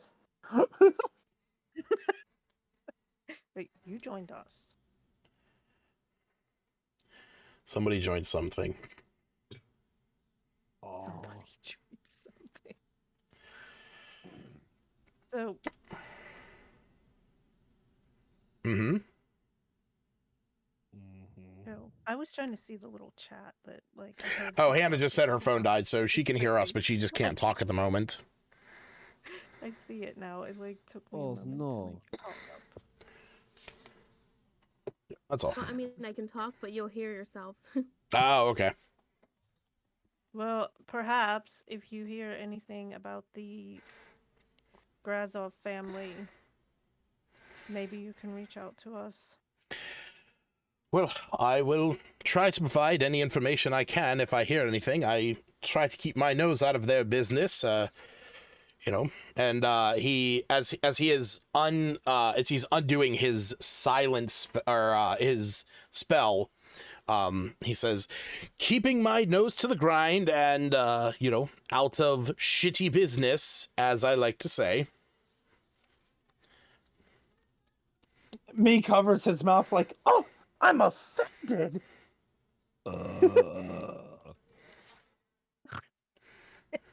Is that in You character? burps.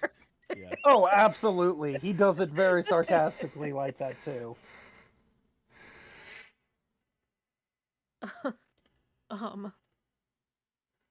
So what new have you got here since we've last met? It seems you imparted all the information you can.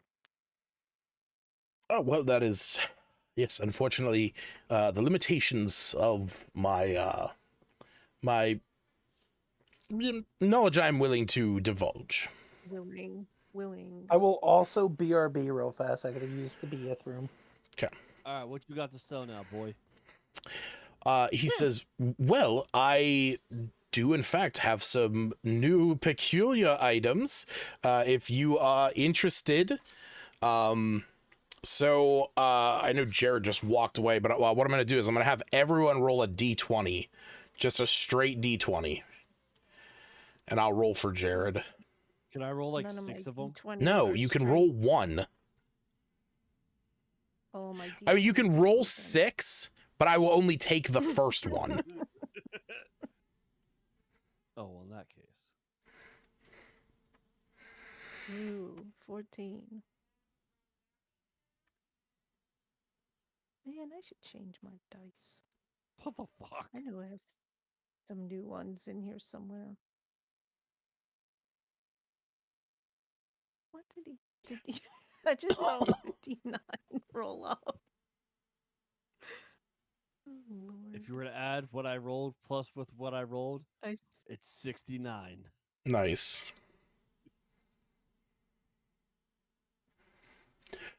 I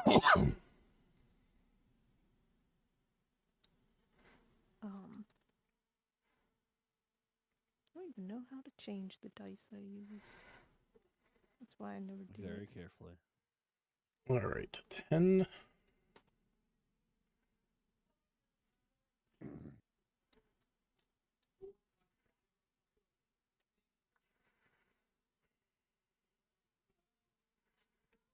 And what's even funnier, Lucas? Uh-huh. The first roll that I rolled. Yeah. And what I rolled, same numbers. Nice. I like how nobody rolled the same number though. I'm glad. I'm glad. It means I only have to reference one piece of material. I also find it funny that me, you, Seftis, and Iluna got sequential numbers, with +2 for each one. It doesn't look so random. And then Smith and Hannah got 5 and 7. Yes. Smith and Hannah are 2 apart, but the other way.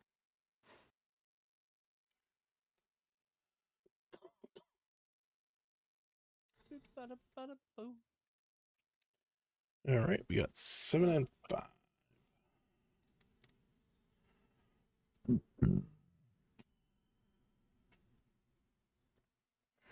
Oh god, I feel like this is one dumb enough that Aaron will want.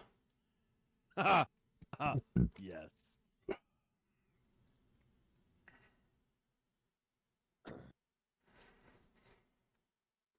Oh my. Oh me, oh my. Forgot I was figuring out how Jesus to change Christ. my dice. Okay. Yep. Take to the end of the game to figure that out, I think.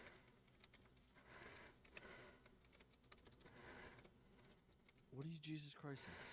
No, it's just my niece was like, my niece came into the room, and this was the thing.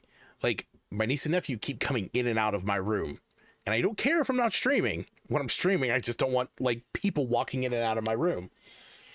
So she's laying over on the guest bed, and instead of just walking out like a normal human and leaving, she's like combat crawling across the floor, trying to like stay out of line of sight of the camera. The problem is that the camera, she moves slower that way. So if my cameras would pick her up, it would pick her up more if she was like that. Oh, that's great. Trying to be helpful. A kid crawling out of your room. They're so much It more only just helpful when picks they're them not up wandering in as, and like- out of here. It only picks them up like a little flicker. It's kind of funny. Oh, I know. Oh, I know. Just Jesus Christ. You All just right. ask them, do you want to be on stream? They'll probably say yes. Though. Oh, I'm sure. But like, I don't want my niece and nephew on stream. They're children. No, for their safety, no. Yeah, exactly. Yes. Well. A lot of Yeah. people. Yeah, I don't have to come after someone with my machete, alright? That's right. I do. You want to. You do? Yeah, I do want to go after someone with a machete. I'll lend it to you. A specific person or just any random one? I've Any got, like, random person. I I'm have back. A sword, Lucas. Welcome back. Don't We have a worry, we haven't machete, gotten I think. anywhere. Yeah, I had didn't think to. so. I had to roll. I had everybody roll some dice, so I had to see what was happening with them. Oh, what dice do I need to roll? I already You've rolled for you. What did I get? I mean, you got an 8. It was just a D20 roll. If We're so, seeing then what how items how are did in Aaron stock. get 59? Because he was a fucking idiot. Hey! You said I could. You're right. I did say you Sure. could. We just wouldn't be. Oh, so you're the idiot. Which, funny enough, the first die that was rolled out of that was a 10, which was the same thing you rolled otherwise. So, anyway, yeah. And, So and if you add that 10 to the 59, it's 69. true. That's right. You did bring that up. So, Aubrey, whenever you guys finish talking, what you were discussing, and you bring up any peculiar items that he may have, You see that he gets this big smile on his face, and he says, "Yes, in fact, I have come across a few peculiar items in my trade, as you have been gone, here." And he gets this like big smile on his face, and he goes over and he pulls a coin out of a bag, and he sets it down in front of all of you, and he says, "Here is one of them." It has this like funny like laugh that you hear to himself. You. What color is this coin, Lucas? It just looks like a gold coin. It looks like a standard gold coin. There's no etchings or anything on it, right? No. In fact, it has it has both the heads and the tails side, just like you would expect. Okay. Are we sure there's no kind of magic on it? He kind of looks at you. He kind of looks at you with this like almost shit-eating grin, and he says, "I don't know. Why don't you give it a flip?" No. I'm not touching it. Me will bite. He'll give it a flip. Where's the fun in that? Oh, excellent. I knew you would. He says, "Go ahead and call it in the air." Heads. I lean it back away. As you flip it, it flips through the air and it lands on tails. Ooh, tails. And he looks at you and he He'll sit says, there. "Go ahead, flip it again. Call it in the air." He'll flip it again and say heads again. It flips through the air and it lands on tails. So the coin lands on the opposite of what you call. And he gets this goofy smile on his face. He says, "Exactly. It always lands on the opposite side of what is called." He says, "A peculiar item, but one that in the right hands could be quite beneficial." Me's already getting this devilish grin and everything, and he goes, "How much?" "That, my friend, is 100 gold. He opens up his pouch, realizes he only has 41, and he goes, "Can we take it out of the down payment?" So you are willing to barter. Well, so long as you never use it here in my store, that is fine. I will agree to that. I will not use it in your store, but I know ways to make money with this. He coughs up the loogie in his hand and extends his hand for the deal. Okay. Well, there's one of them gone. Excuse me, sorry. With that, he brings out a almost like a little display shelf that has a few items sitting on it. Me still waiting for him to shake his hand. Oh, he shakes your hand. Yeah, loogie and all. There's a pair of earrings. There is a scarf. There are a pair of boots, a comb, a second pair of boots, and a small triangular prism. Do they have prices? They do not. Not like directly listed on them.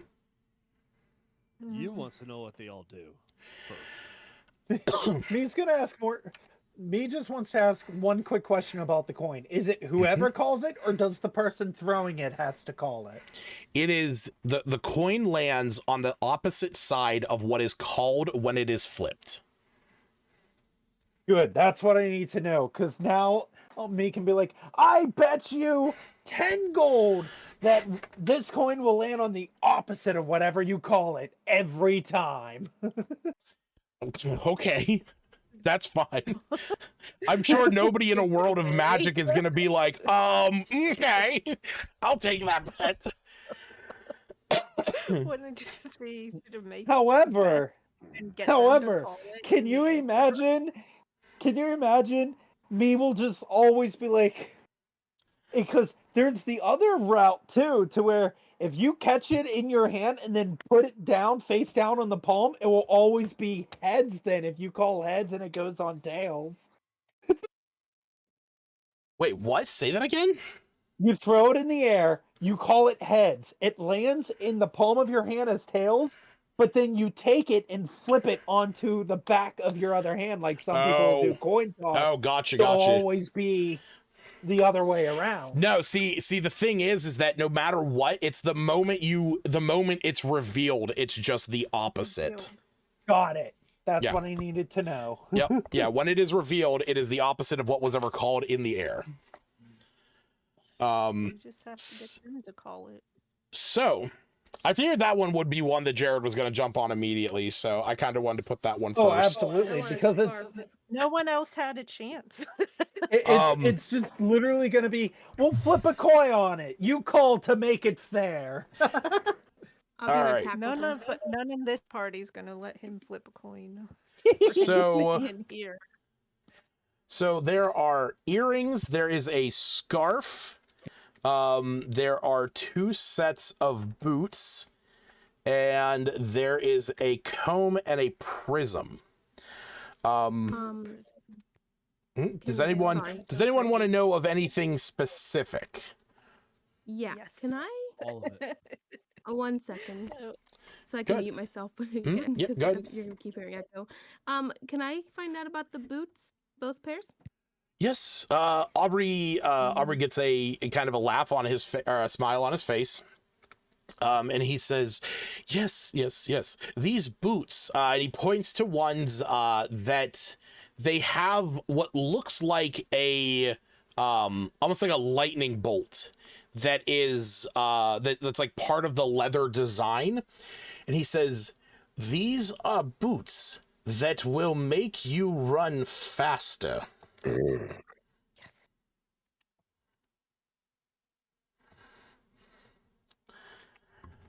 And they are 50 gold. Those sound great. These boots, Wait, sorry, can you repeat that? They do what again? they will make you Can you repeat faster. me? Both of them? No. These boots, and he points to the other ones that you can see almost have like a like where the other ones have like rubber tread on the bottom. These ones almost appear to have like a cloth tread on the bottom. He says these boots will make you completely silent when you are wearing them. Yes, indeed. Boots that will make you boots that you will feel like you are a lightning bolt, and boots that will be utterly silent. Now, if I mix these boots, one of each. The magic does not work that way.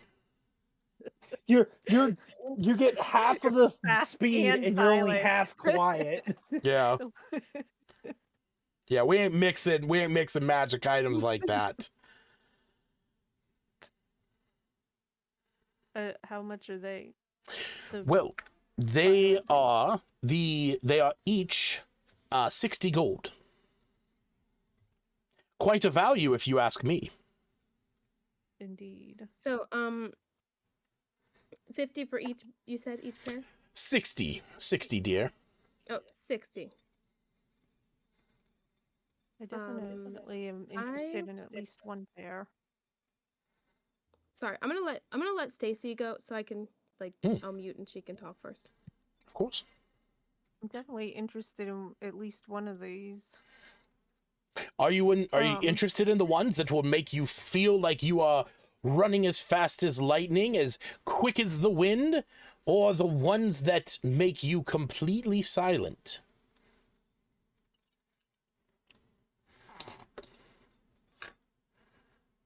Are they boots of elven kind? Would I know that if they are? They do not appear to be of elven design.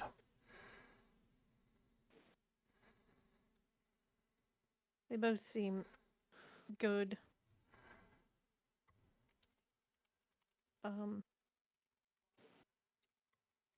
feel like silent would be ones I'd use most likely. And those speed's very important sometimes.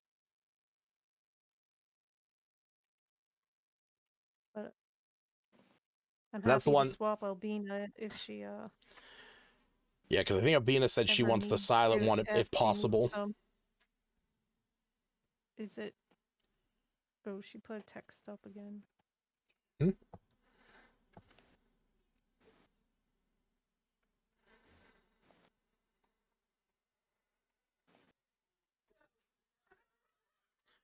Okay. Hey, So what do you want? Do you want either one? It's fine, Hannah. There really isn't a lot of feedback. Okay. no. Yeah, I can't there- tell. there I just isn't. Yeah. No, 'cause I'm it's, like, not. right next to the thing. No, it's fine. Okay. I'm not hearing anything. Oh, okay. I'm not either. Nor I. Oh. No, I didn't know you had that concern. Yeah, because I kept trying to mute, like, say something quickly and mute, and No, I think you're fine. oh, okay, good. No, either of these are fine. I feel like I'd use the stealth ones a little bit more. But speed also has the advantage, so It depends. I mean, we it's should just get a it's pair hard to each, choose. and we can swap them Yeah. if need be. We have the same size We feet can- anyway. We just so happen to have the same size. Hey, you're a size 7 too? Great. That's one of those things where it's like, And I wish I was a size 7. Dear Lord.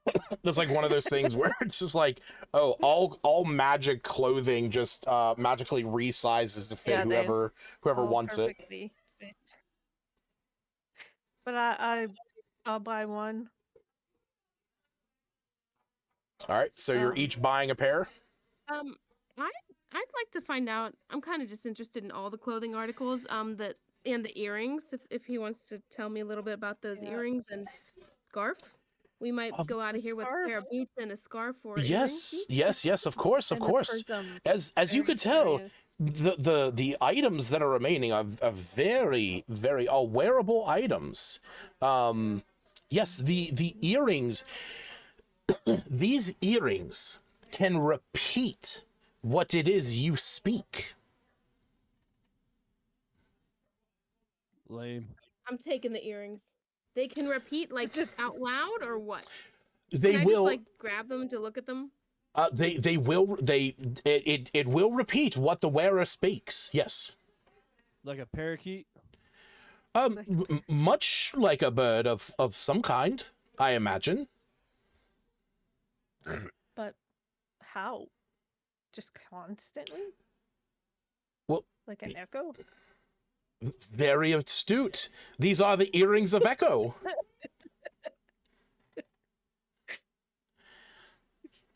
Your own voice echoing yourself all day long. I cast fire. You'll never forget anything as it's constantly screaming in your ear. I already told you I won't repeat myself, and the earrings just go ahead. Yeah, so I won't I'm only repeat telling myself. you Repeat this myself. once. Listen up, but my earrings will tell you as well. Yeah. So, will you be able to cast dual spells? No. That's what I was gonna ask. Could you just cast this No. and then it comes right out after. And he says, as for the scarf, this scarf will keep your neck warm. It is a persistently warm scarf. Just my neck? Well, yes, it is a scarf for your neck. I mean, I'm sure you could wrap it around any appendage of your choice. Okay. All right, I'll think about those Yes. two items. Yes, yes. You will find Can I try no out these- better item when you are in freezing temperatures than the warming scarf. You know what? That's a good idea. How much is that scarf? 40 gold. All right, and then those boots of speed. The boots, yes, they are 60 Lightning gold boots? as well. All right, she whips out 105 gold. Hold She on, takes hold it on, hold on. already. What? Can we get a Whoa. bundle deal? Say we buy Also- everything. Can we get a lower price? Well, I'm I'm curious about to the hear your prism. offer. He's like, as Albina's reaching out for her gold, he's asking this, and the guy probably sees all the amount. Well, are you interested in the comb and the prism as well? Oh, prism. there's a comb. Yeah. What You know Yes. what? Yeah. Let's check it out.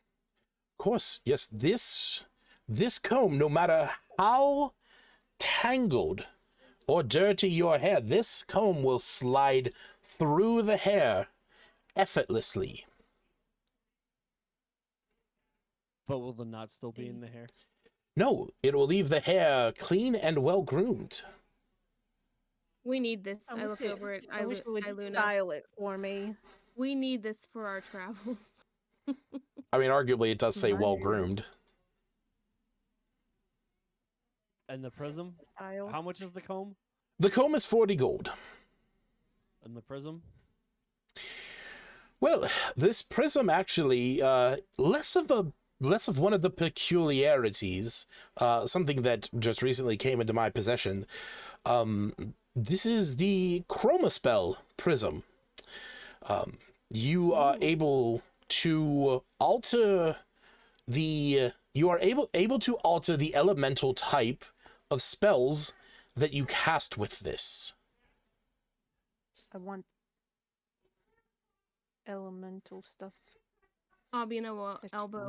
She'll Like, just show. explain? She'll show herself changing colors. That's my thing. He kind of looks at you and he says, imagine you are a powerful wizard or sorcerer, and you cast the ever popular and destructive fireball. But you suddenly realize the infernal beast that you are fighting is immune to fire, but is weak to ice. With this, you are able to change that fireball to ice just by focusing on it. Oh, so now you're just giving us the item that would have made Iggy useful after he switched classes. I see how it is. I'm not gonna lie, I rolled this randomly sitting here from the book, from that book I had mentioned. So how much would everything be in total? Everything in total, everything in total, you would be looking at 650 gold. How much was that necklace? The prism. The Is it prism, on a chain. no, it is just a 2-inch tall prism made of translucent crystal, that shines with a numerous of colors when exposed to light. The chroma spell prism is 500 gold.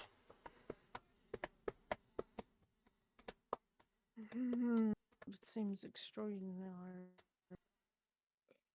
Yeah. So you're just gonna turn around to everybody. So if we buy everything, how much are we willing to spend? I will try to talk him down to whatever price we agree upon. No. I told you the price that it would be. That is my negotiation. Me's too busy standing in the corner flipping his coin. He's content. He doesn't care what anything else is going on. Albina already had the 100 gold in her hand. She drops the extra 5 that she was going to give him as a tip after he says that that's his negotiation. Would you do it just even 600? 650. I have given you quite a discount on this prism considering.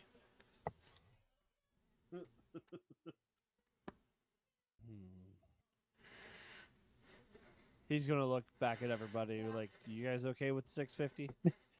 Me with a shit-eating grin will look over at Aubrey and goes, "You want to flip a coin for it? 600 if you get it right." Or yes, you can eat 650 my if you get it ass. right, 600. Oh, is that a threat or a promise? Well, you take it as you please. Kinky. So, how many items are we getting again, This would be forget buying either 6 way. items. Oh, which is not bad. 650, he said. Mm-hmm. But we don't have party funds anymore, do we? I don't We think would there's all- much in there left. We would all just be spending our money, I thought.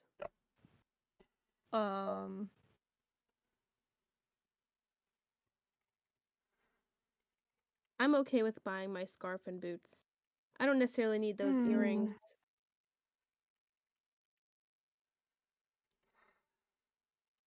Trying to see if we did have any left a little party funds aside. I just remember we had divided I mean, it. there's gems and stuff that we can't exchange, and that's out of game. That we haven't exchanged. I don't think there's any.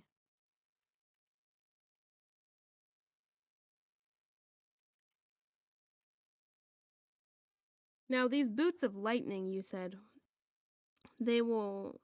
Yes, the boots with the lightning print. And I can run. Double You will my put speed or something. when you put those on, you will feel as if you can run like lightning, as if you were as if you were the wind itself, a zephyr in the air. No, I'll just feel like that, or will I actually get to move? Well, I mean, what is life but feeling?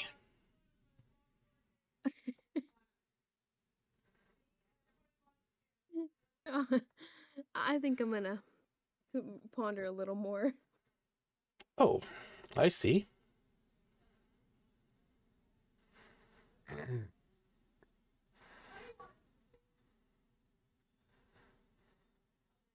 She'll whisper to the group. It's about time for lunch, isn't it, guys?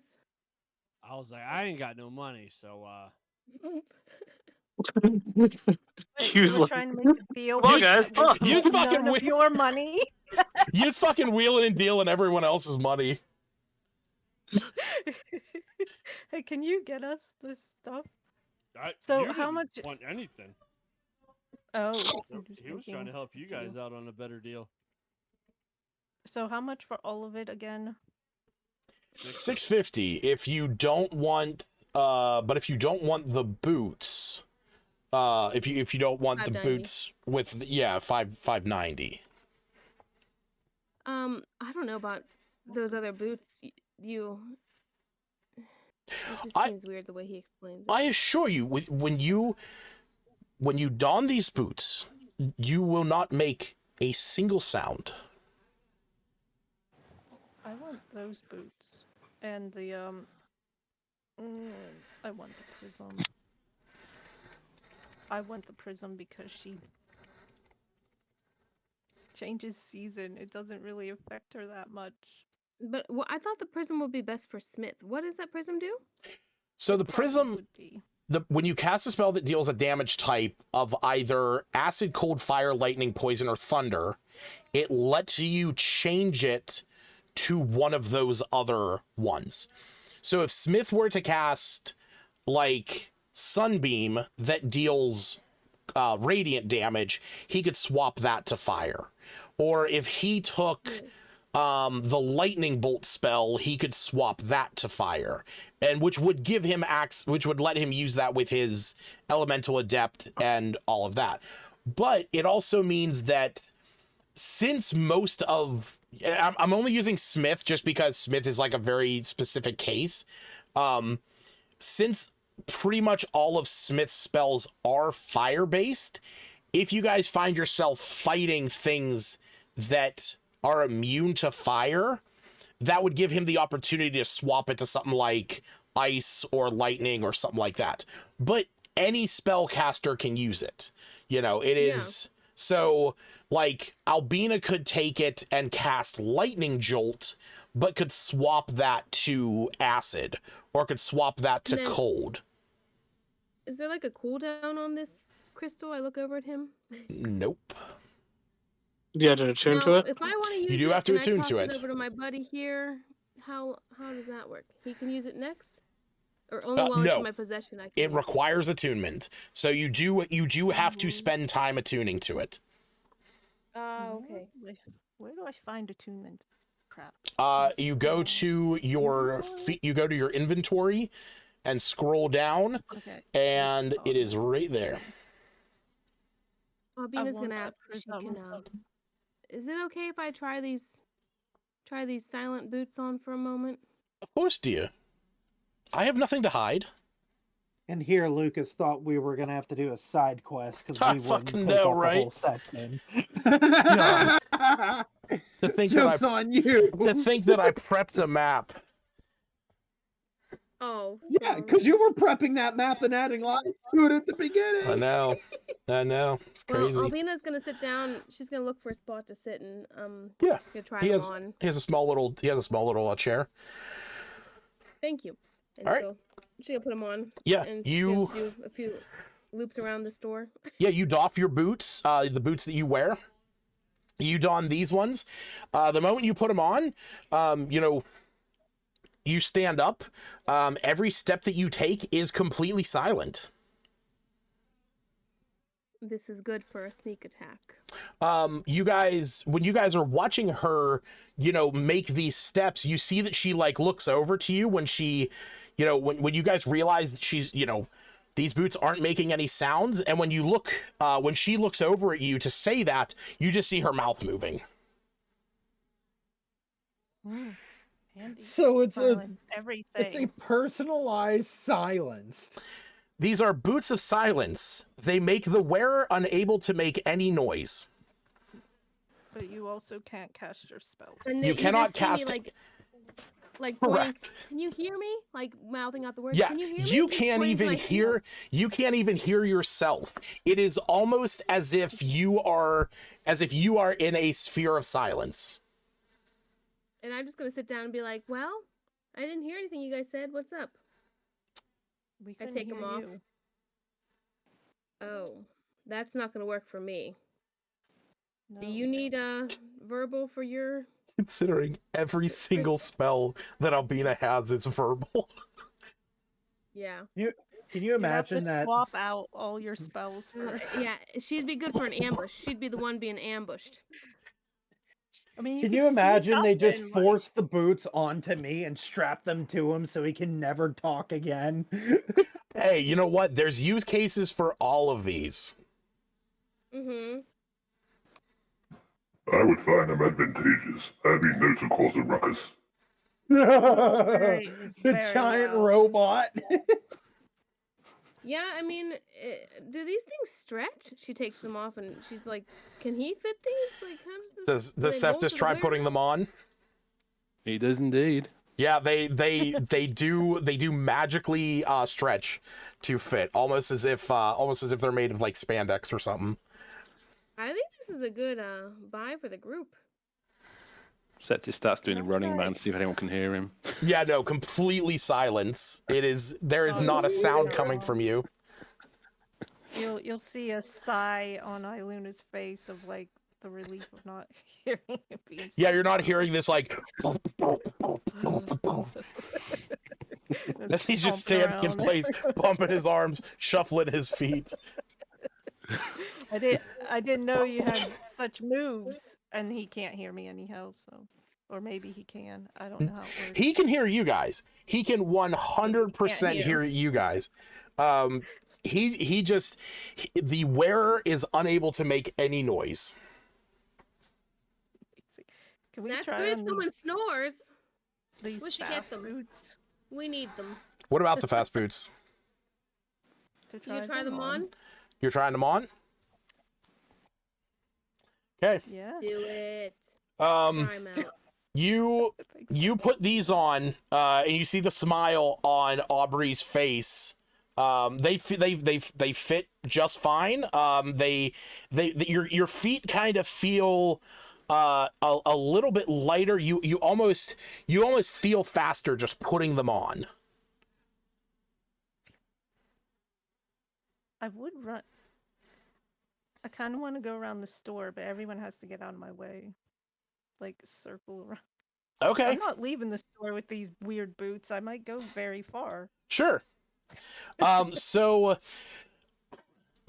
all of a sudden you see Iluna, she takes off in a sprint.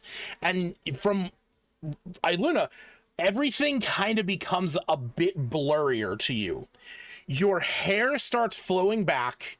You feel wind hitting your face as you start to run around this store. Those of you, those the rest of you in the room, you see her. She kind of becomes like a bit of a blur. You can you see her feet like, almost like in fast motion, but she's running about as fast as she normally would.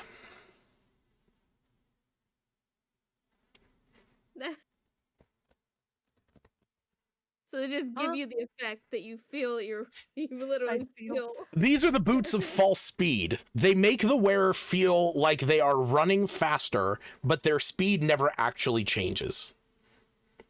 I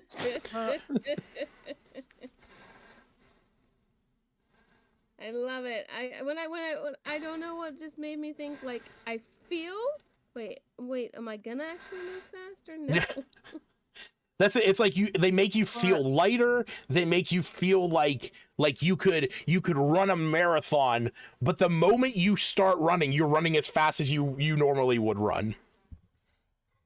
Yeah, it's a good thing I we found think this out. Iluna would be like, man, I went so fast. You're not moving fast. Do you want to try them? They're so fast. Yeah. I'm okay. You are delusional. Delusional. But we didn't hear him because he's still wearing those other boots. Still completely silent, yeah. I don't know. I felt really fast. Did I not look really fast? I mean, arguably she looked really fast. But like we could see she wasn't moving any faster. She was not moving any faster than she normally did. Just You know her what hair it was kind of flying looks everywhere. like? It kind of looks like when you had one of those toys when you were a kid that you could like rev up the wheels and then let it go and it might spin there for a second and then take off.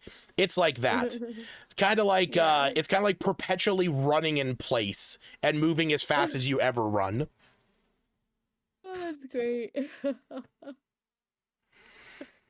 All right. So what are you guys buying? What are you guys not buying? I want the prism. Okay. I want the boots if no one else wants them. He wants what? The boots. The silent boot thingies. Yeah, I Be don't good for want- stealthy shit. I suck at stealth. I don't know what kind of deal he'll give us for the prism and the boots and the other boots. You walks outside. Okay, you's not buying anything? Nah. Okay.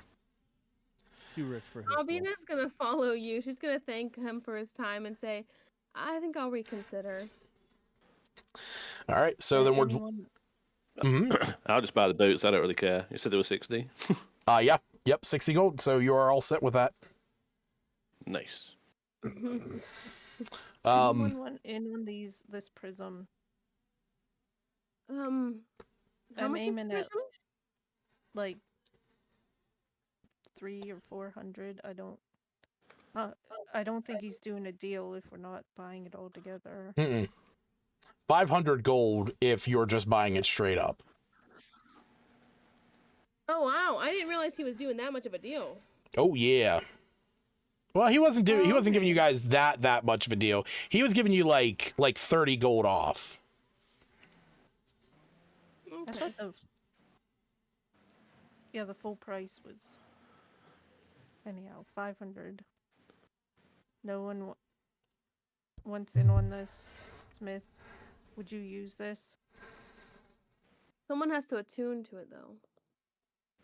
Yeah, I can attune to it. Yeah, as long as the only limitation on attunement is that this item can only be attuned by a spellcaster, which is literally everyone but Cephtus. But does it have to be reattuned every time? That's what I was thinking. So attunement is basically like you are attuning yourself to the magical resonance of the item.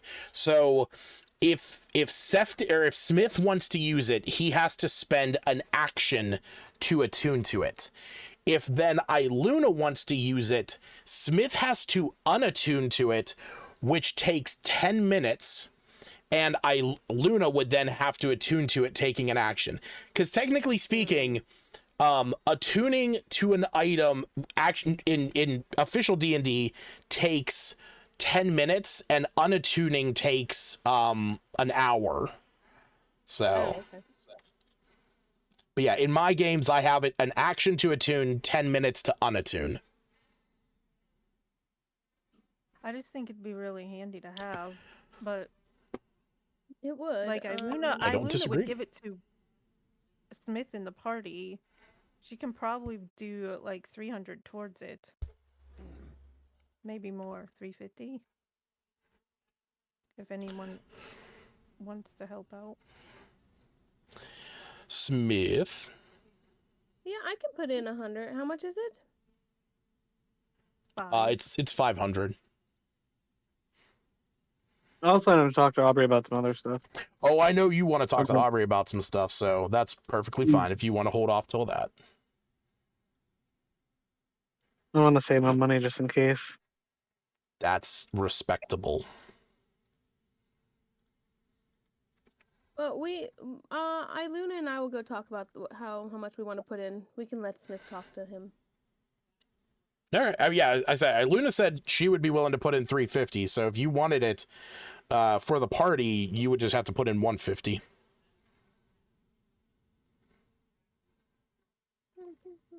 Let's see. I do apologize that I'm muted. I currently have Jaden in my lap, who is making grunts and everything else. So I didn't know if you guys wanted to hear endless baby grunts. It's fine. As Lucas will be getting used to it very fast. Yeah. I don't mind hearing a babe.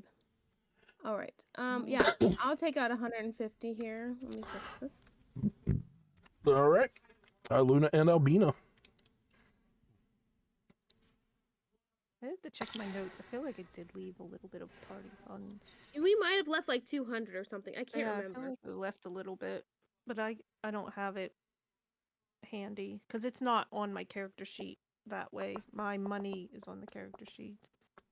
All right. So then we are doing the Coin of Heads and Tails, which is now possessed by me, the Boots of Silence, possessed by Cephtus, and the Chroma Spell Prism, which was purchased by Iluna and Albina jointly. That leaves behind the Earrings of Echoing, which repeat the last word spoken by the wearer with a 1 second delay. The Warming Scarf, this keeps your neck warm, but only in temperatures above freezing. And the Boots of False Speed makes the wearer feel like they're running faster, but their speed remains unchanged. And the Always Clean Comb, no matter how tangled or dirty the hair, it slides through effortlessly, leaving it clean and ungroomed. That's the one that I thought Aaron would jump on, with his prestidigitation all the time. Yeah. How much was that? I don't think we got a separate price for that. That was 40.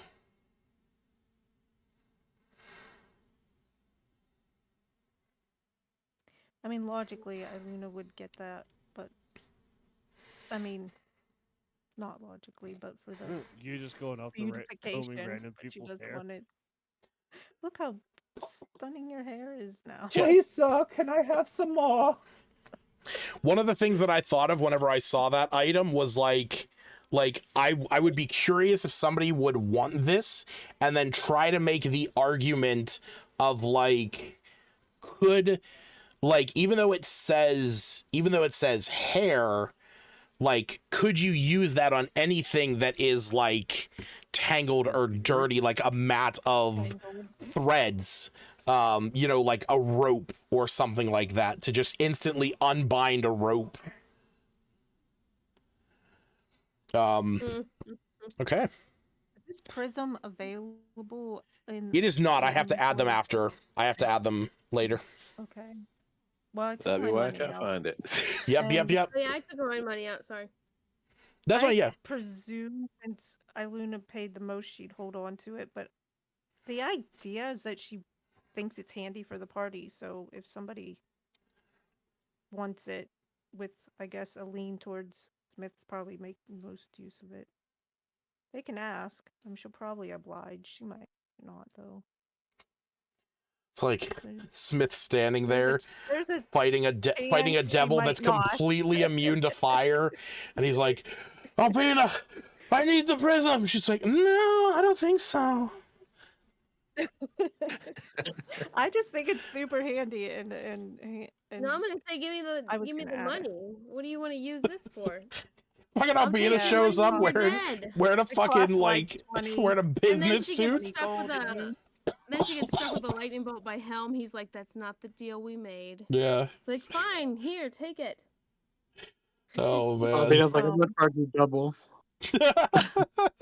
What? You're gonna charge me double for it. Very much I'll so. charge We you both double. charge him. Yeah. We both charge him. We don't know the other person did.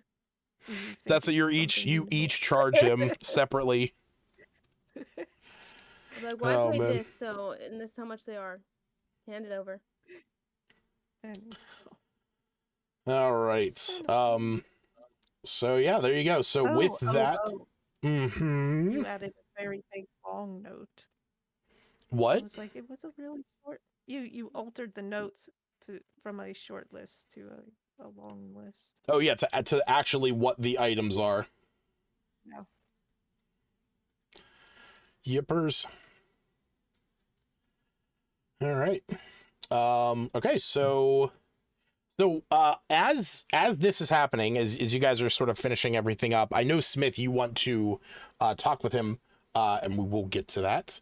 But all of a sudden, the door to the shop opens up, and standing there before you is Griselda Copperrot.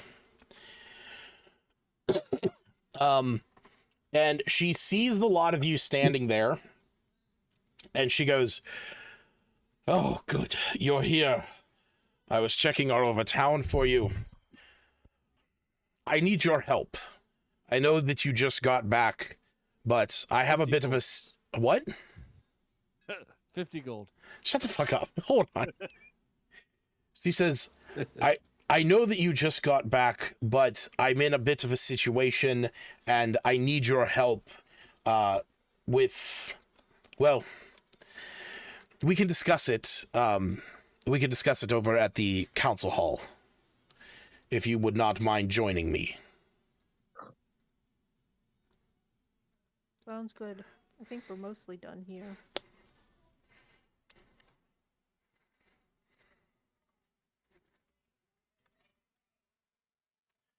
All right.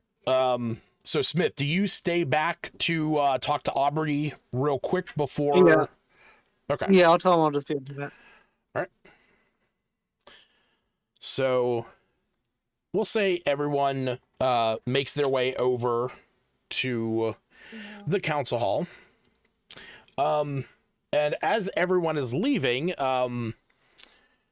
Aubrey notes that you are Smith, that you have stayed behind.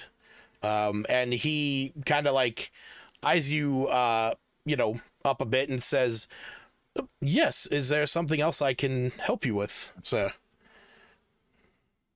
Does he have any, like, I don't assume he's got any staffs or robes on display, does he?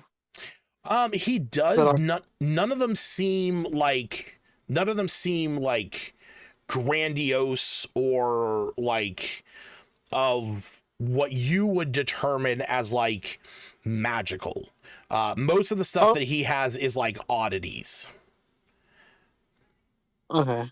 I'll be looking at some, like, if he's got any, like, staffs of any sort or any robes of any sort of clothing, I'll be looking over that, and I'll just tell him I'm looking to basically get a new robe and upgrade my staff if possible. If he knows anyone that might be able to do that, or if he knows anyone, or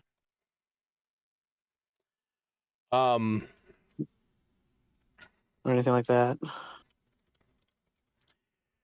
He says, "Oh, yes, I might be able to might be able to aid you in that. Are you looking for something specific? Are you in the market for anything particular? Because I do have some robes, and he kind of gestures to the ones that are on the wall. The ones that seem peculiar. Right now I have this set of robes, and it's magical. It's magically enchanted, but it lets me cast the animate. What is it? Animate dead. Yes. Which has its uses, but I mean it hasn't been really serving me much usefulness lately as of late. Do you mind if I take a look at them? Sure, and I'll show him my robes and also my staff while I'm at it. He looks at them, and he looks at your staff, and he goes, "Oh yes, a staff of fire.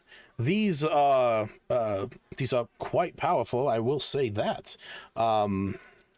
Not unusually uncommon by any means, but quite rare. I'm surprised that you are looking for something more. But the heart wants what the heart wants. As for these robes," and you see that he starts like. I'll kind of like scratch my head and kind of say softly, they may or may not belong to Almo Grazov. These are the robes of Almo Grazov? Yeah, we fought him a while back. I think we thought we killed him. We did think we killed him, right? Yeah, you guys totally thought you killed him. Okay, but then he showed up later, but yeah, we got these robes off him. They increased my defenses and whatnot, and definitely helped out a little bit, but I was hoping to maybe seek something different. I understand. And necromancy is not really my thing either. He nods. He says, "I'm very curious about this."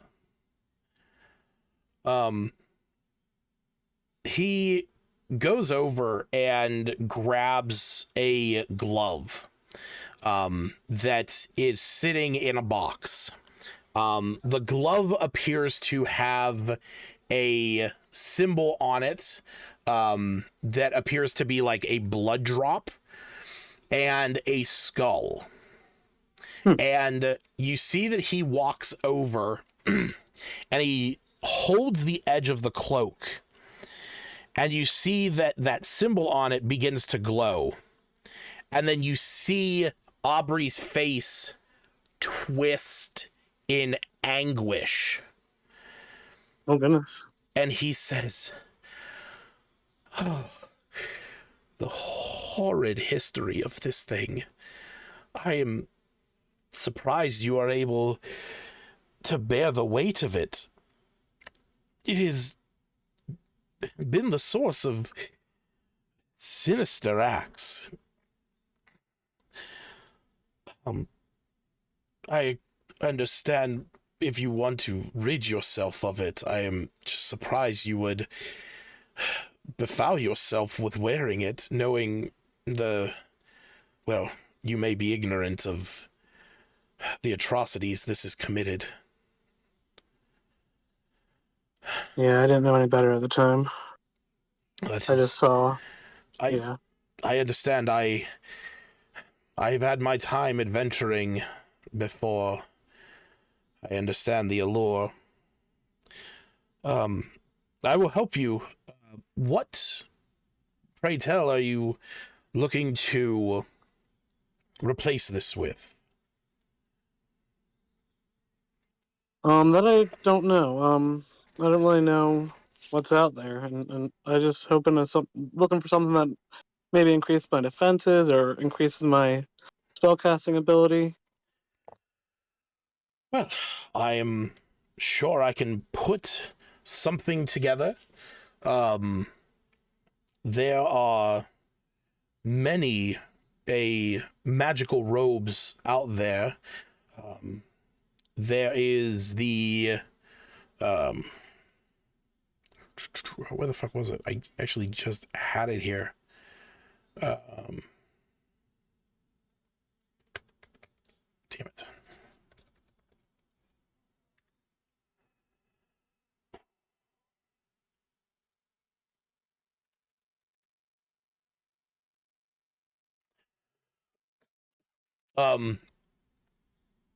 He says, there are ones that can protect you, ones that are enchanted with abjuration magic, ones that would make you more resilient to attacks. There are some that are permanently enchanted with the mage armor spell. There are robes out there that are made of that are imbued with pure abjuration magic, similar to these robes containing a pure necromantic energy that would increase your resiliency. As for your spell casting, and he kind of takes a look he looks at your staff and clearly looks at the scorch marks that are on the edges of your clothes, and the smell of brimstone that might linger. And he says, there are robes out there for evokers such as yourself. Similar to these robes, as he kind of unceremoniously holds up the edge of your current set of robes. And he says, now the issue you may have in such a matter would be sourcing them is less of an issue, but would be quite costly, as even robes such as these would fetch quite a gold on most markets.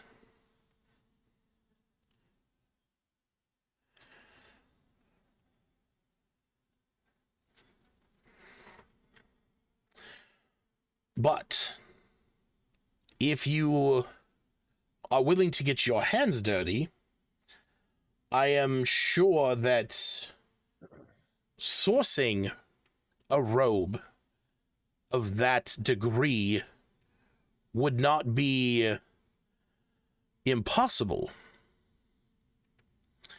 Have you ever heard of a group known as the Delvers? Oh, have I? Roll a history check. Yeah, roll a history check. Let's see here. Let's see. Skills, history.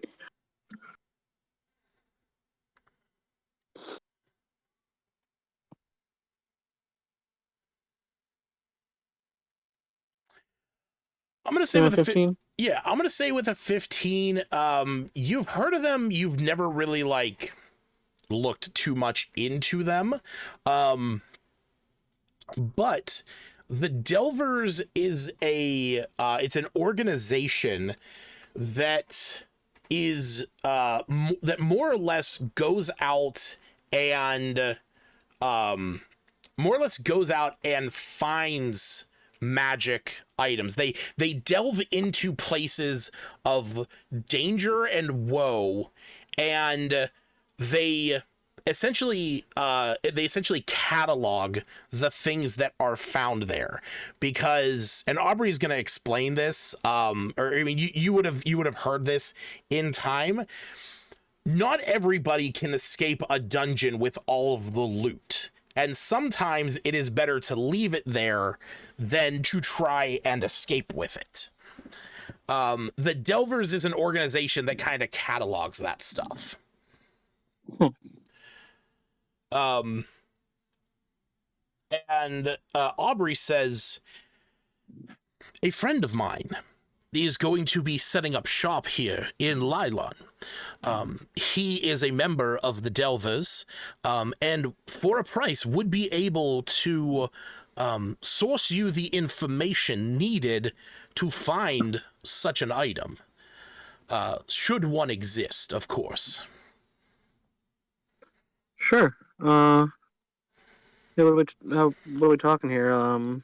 What do you set up a meeting, or are you the middleman, or? I will give you one moment.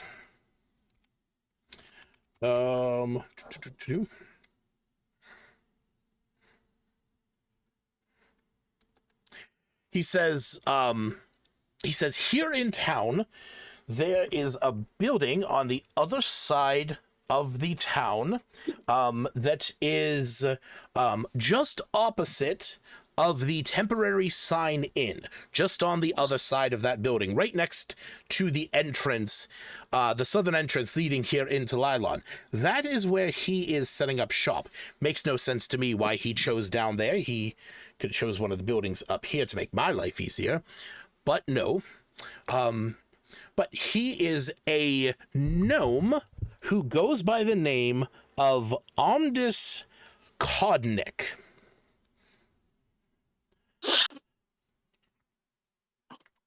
And if you wish to speak with him, he would be able to provide you with the details of what it is you are looking for. Mm-hmm. Thank you.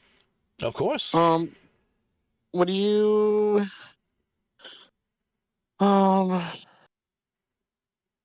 kind of look around and,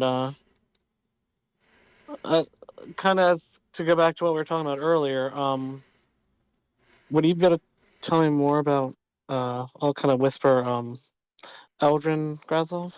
That's his name, right? Eldrin the Evoker? Yes. I just recently got into, scrying on people, and, any bit of information about him would help. I'm trying to track down that whole family, and any bit of information about him would be helpful. I would advise that you stay your staff if you are scrying on the Grazov family while wearing an artifact of their kin. They would, if Almo is not dead and knows that you are wearing his robes, he would be able to scry on you just as easily. I figured as much. I was worried about that as well. I would be very careful those paths you tread. But, and he waves his hand once again, creating a sanctuary for which the two of you can speak. He says, Eldrin Grazov is he is one of the Grand Masters of Evocation. His mastery of elemental magic is comparable to none. He is, in fact, one of the only he is one of the only mages that has even been able to understand some of the old Netherese evocation scrolls that have been lost and found over time.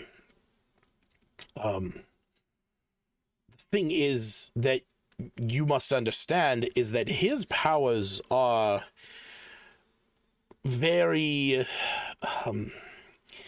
much beyond what you could even comprehend.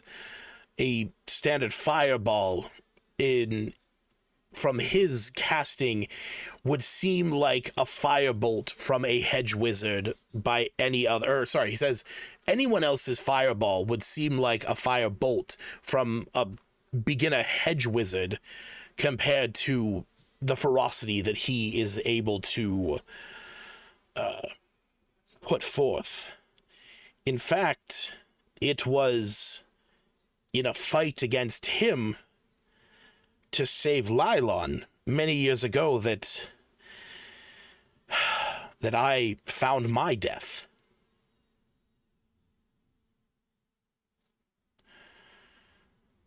Excuse me? You see as he says that, he kind of looks at you, and pauses, and he moves his hand towards you, almost as if going to shake your hand, and is able to pass his hand directly through your body. He says, I have been many places, as I said before, I have been many places and seen many faces, and I have been a part of many times. I find myself here now in this space, performing the role that I must. And while it feels timeless, there are things in this world that are beyond even mortal comprehension, or even beyond those of us that are ephemeral. And as he's saying this, he says, when we tried to protect Lylon before, and the house of Thalavar fell, we did what we could, but it was Eldrin's hand that swayed the battle. Thanks to him and his sister. And as he's saying this, you see, because as it has been in his shop since the first time you guys got there, the picture of the swords of Lylon, which hangs in his shop, you now realize that one of them bears a striking familiarity to Aubrey, almost as if it would have you would have passed it more as like a family member, like a, you know, like somebody from his past, but taking in what he is saying now, you feel there's more to that than you realized. And he says, question. Smith has a lot of questions about sure. what exactly he is, or yeah, like yeah. What Aubrey is? Yeah, basically, yeah. Maybe I can pick your brain about one other thing. Sure. Me mentioned, what's his name, Gurgle, something like that again. Jurgle. He mentioned that like when we first entered the shop, right? Yeah. I mean, he was talking to you guys about that just out, like, as you guys were in town. No, I thought he was talking like inside the shop. Like he did. Whenever he made it into the shop, he told Aubrey that. Yes. Yeah. Okay. We have to deal with Jurgle. Yeah, I'll just kind of go back on that and and show him the ring and tell him everything about it, pretty much, essentially, and say me wanted to talk to Jurgle. Sorry. Jurgle. Jergal. And he wanted to put this ring on my mentor Laser. But I'm sure it can't be any good. I didn't know if you had any information or had any idea what it might be. Or I tried identifying it, but it didn't give me any information about it, really. You gave me an image of this figure, basically. You see as you're holding out the ring, he kind of like closes your fingers around it and like pushes your hand away. Now he is able to interact with you. But you feel him like close your hand and push the ring away, and he says, I am very well aware of the terrifying power of Jurgle, and well, if if this is the desires of that particular entity, it will be done. Try as you might to refuse it, that is not your decision. Whether you do it or not, Juggles will be done.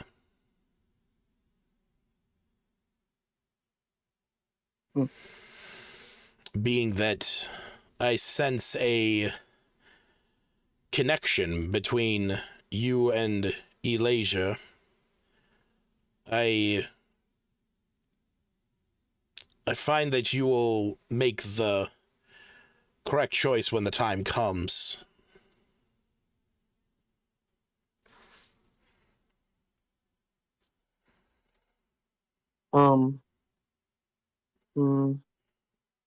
I have conflicting feelings about what I should do about this ring, but in the meantime, any suggestions on how I can find my old mentor? I determined that he is in the city of Brass, but I don't know how to get there. Well, he kind of chuckles to himself and says, well, you are able to, if you are able to find a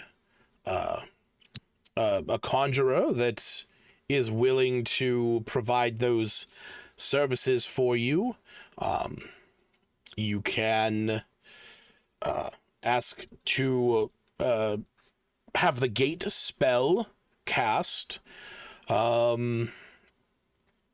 I would even let me see something real fast. Actually, I'm not sure. But okay, never mind. He says a spelljammer would be able to get you there, or possibly entering a planar rift that is linked to the plane of fire might find your way there. Okay. And say if is there any such spell to perhaps talk to someone on a different plane? Um. Like if say I wanted to contact him, Oh, would that be? there. Hold on. There is. I can't remember what it's called. Fuck. What's the other guy's name? Gal Galio. Galio?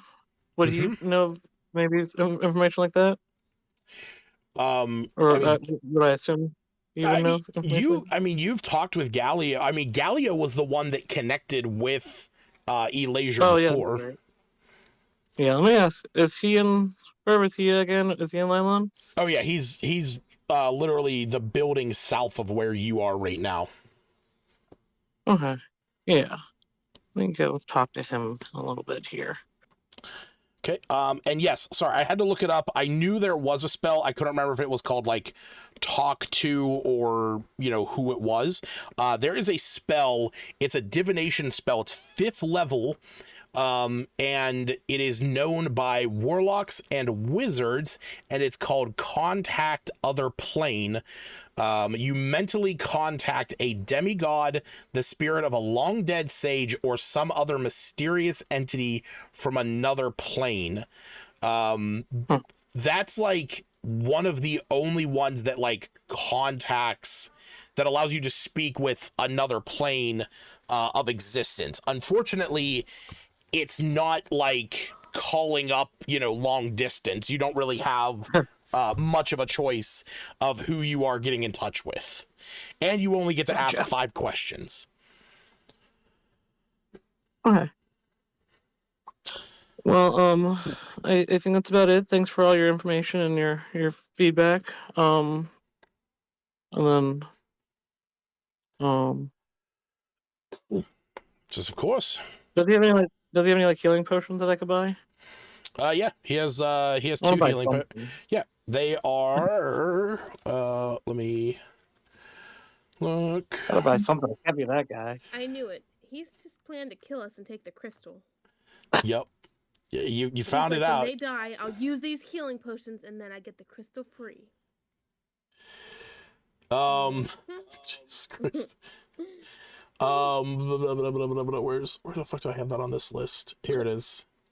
Yeah, he has 2 potions of superior healing. So He's gonna what's make that? me go all out, isn't he? He's gonna These make me go all out, isn't he? These are 300 gold. Damn. Yeah. But they heal 8d4 plus 8. Doesn't he have anything like in the clearance bin? Sure. He has over like he's like pointing to this, and then like down in a small little dusty bin, he opens it up. There's 3 vials of minor potions of healing. I'll take 3 of those. Okay, yeah. That would be 30 gold. Okay. I'll give him I guess a 10 gold tip. Okay. Yeah. For all the So information. yeah, each minor potion of healing is an item that's already added. By the way, I added those of you that bought items this session, I added them to your character sheet, so you'll just need to reload that later. Smith, these are listed in there as minor potion of healing. Each one heals 1d4 plus 1. Okay. I got 3 of them? Yeah, you got 3 of them. All right. Thank you. Yeah. He nods and he says, we'll leave this little secret between us.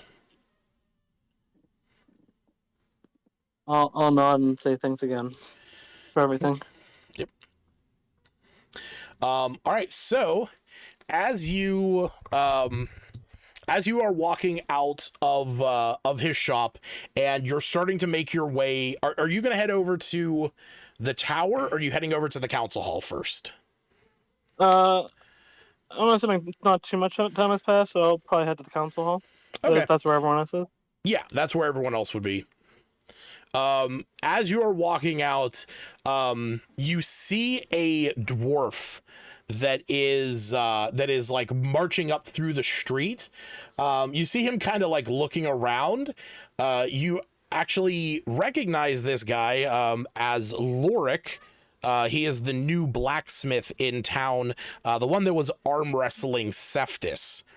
Can I say something? I didn't know I was muted. I was gonna say either Iluna was hanging back like near the shop, or something that could have just been said before we all left. Because I wanted to interject way in the beginning when Aubrey mentioned Smith's mentor, knowing him was a sun elf. I don't know if Smith ever said that before, but it would be something that caught Iluna's attention, and I tried to say it without interrupting, which is hard to do. So that she would have asked either before she left or waited for Smith to leave, because she's not trying to interrupt that. To double check that's what he said. Yeah, we can say that you kind of waited back a bit for Smith, so that you could ask him that. So, yeah, as you Smith, as you are leaving, you see Iluna waiting outside of the shop. No, I would say, I guess I'll see you at the meeting. I kind of wanted to stop at Galio's first, but I don't know where everyone's going to be. Because I did, but anyhow, I just wanted to ask Aubrey something real quick. Oh wait, so you're not asking Smith, you're wanting to talk to Aubrey? Well, I wanted to double check that Aubrey said that. And she would check with Smith too. But okay, that's what I'm asking. Are you like Smith is walking out of Aubrey's shop right now? And I imagine you said you were kind of waiting outside, like hanging around outside waiting for him.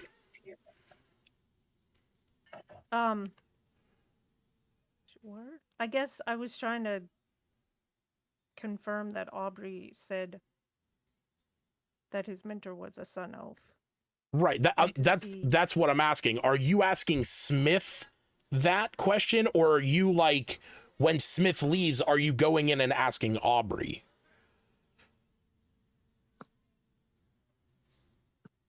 Oh. Like, ask Aubrey that he definitely said that. Okay, that's fine. Like I said, I just didn't know who you were approaching. I didn't know who you were approaching whenever Smith left. If you were going in and talking to Aubrey, that's fine. I just didn't know who you were going to be talking to. Yeah, I figured it would take like a second to ask him. Okay, that's fine. Yeah, like I said, as Smith leaves, you head inside, and you see Aubrey kind of cleaning up some of the stuff that he had sitting out. You know, he takes his peculiarities, he's putting them back up, and when he sees you, he says, welcome back. Did you forget something? Did you want to buy the other boots? I don't. I just, when you were talking earlier about all the people we have learned about since we last visited, you mentioned, or I think you mentioned, Miss Mentor Elazer. Yes. Yes, Elazer Thalazon. And you knew him a long time ago? In fact, I did. He and I had traveled together. Actually, we were companions at one time in our formative years. It just caught my attention. I had been informed that a relative was a sun elf. Yes, I mean, high elves come in many a flavor.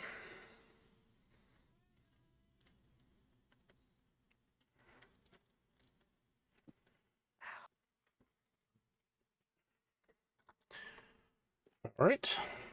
So, Smith, as you leave, you see Iluna head inside to go in and speak with Aubrey. You see this dwarf, this red-bearded dwarf, walking up through town, and he sees you heading, around the tower, the House of Thalavar, heading over to the council hall, and he stops you and says, "Hey, ain't you the one that's walking around with the big metal man?" Yeah. Where's he at? My name is Lorik, the new blacksmith in town. Pleasure to meet you.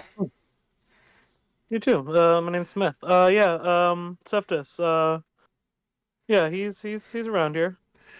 I've been looking for him. He and I were speaking, and he had been talking about some things that's curious to get his hands on.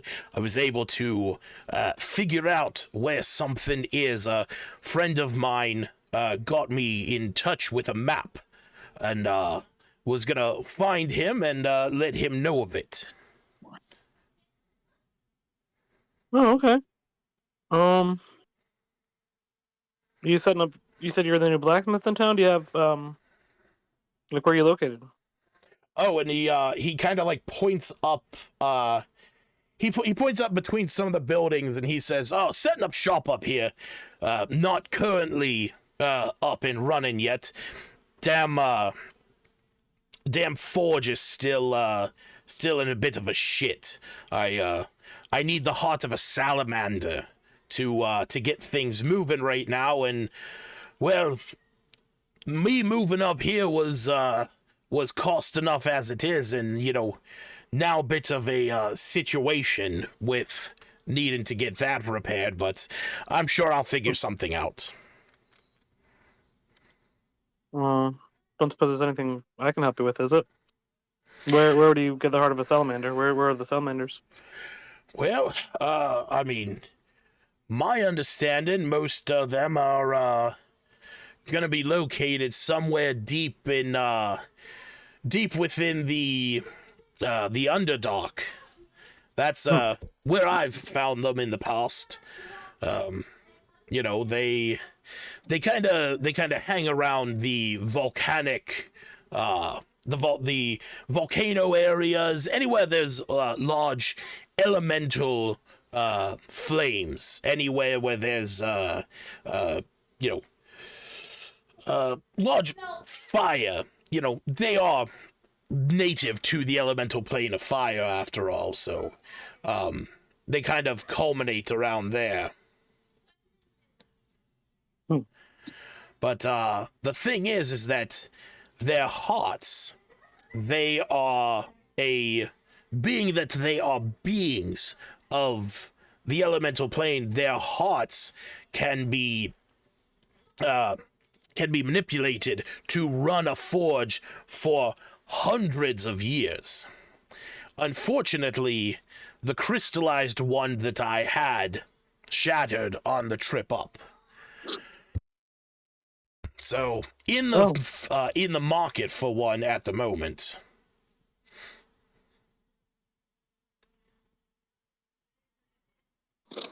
Out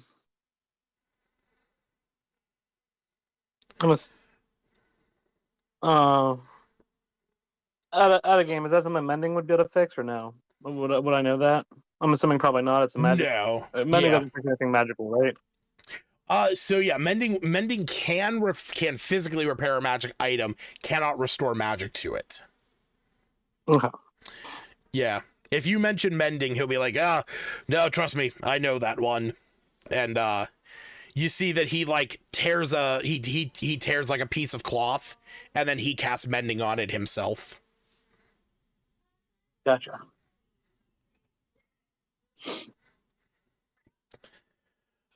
He says, but he says, but oh yeah, good. Yeah, go on. He says, but if you run into your friend Cephtus, let him know to come speak with me. I want to get him that map and set him on the right way.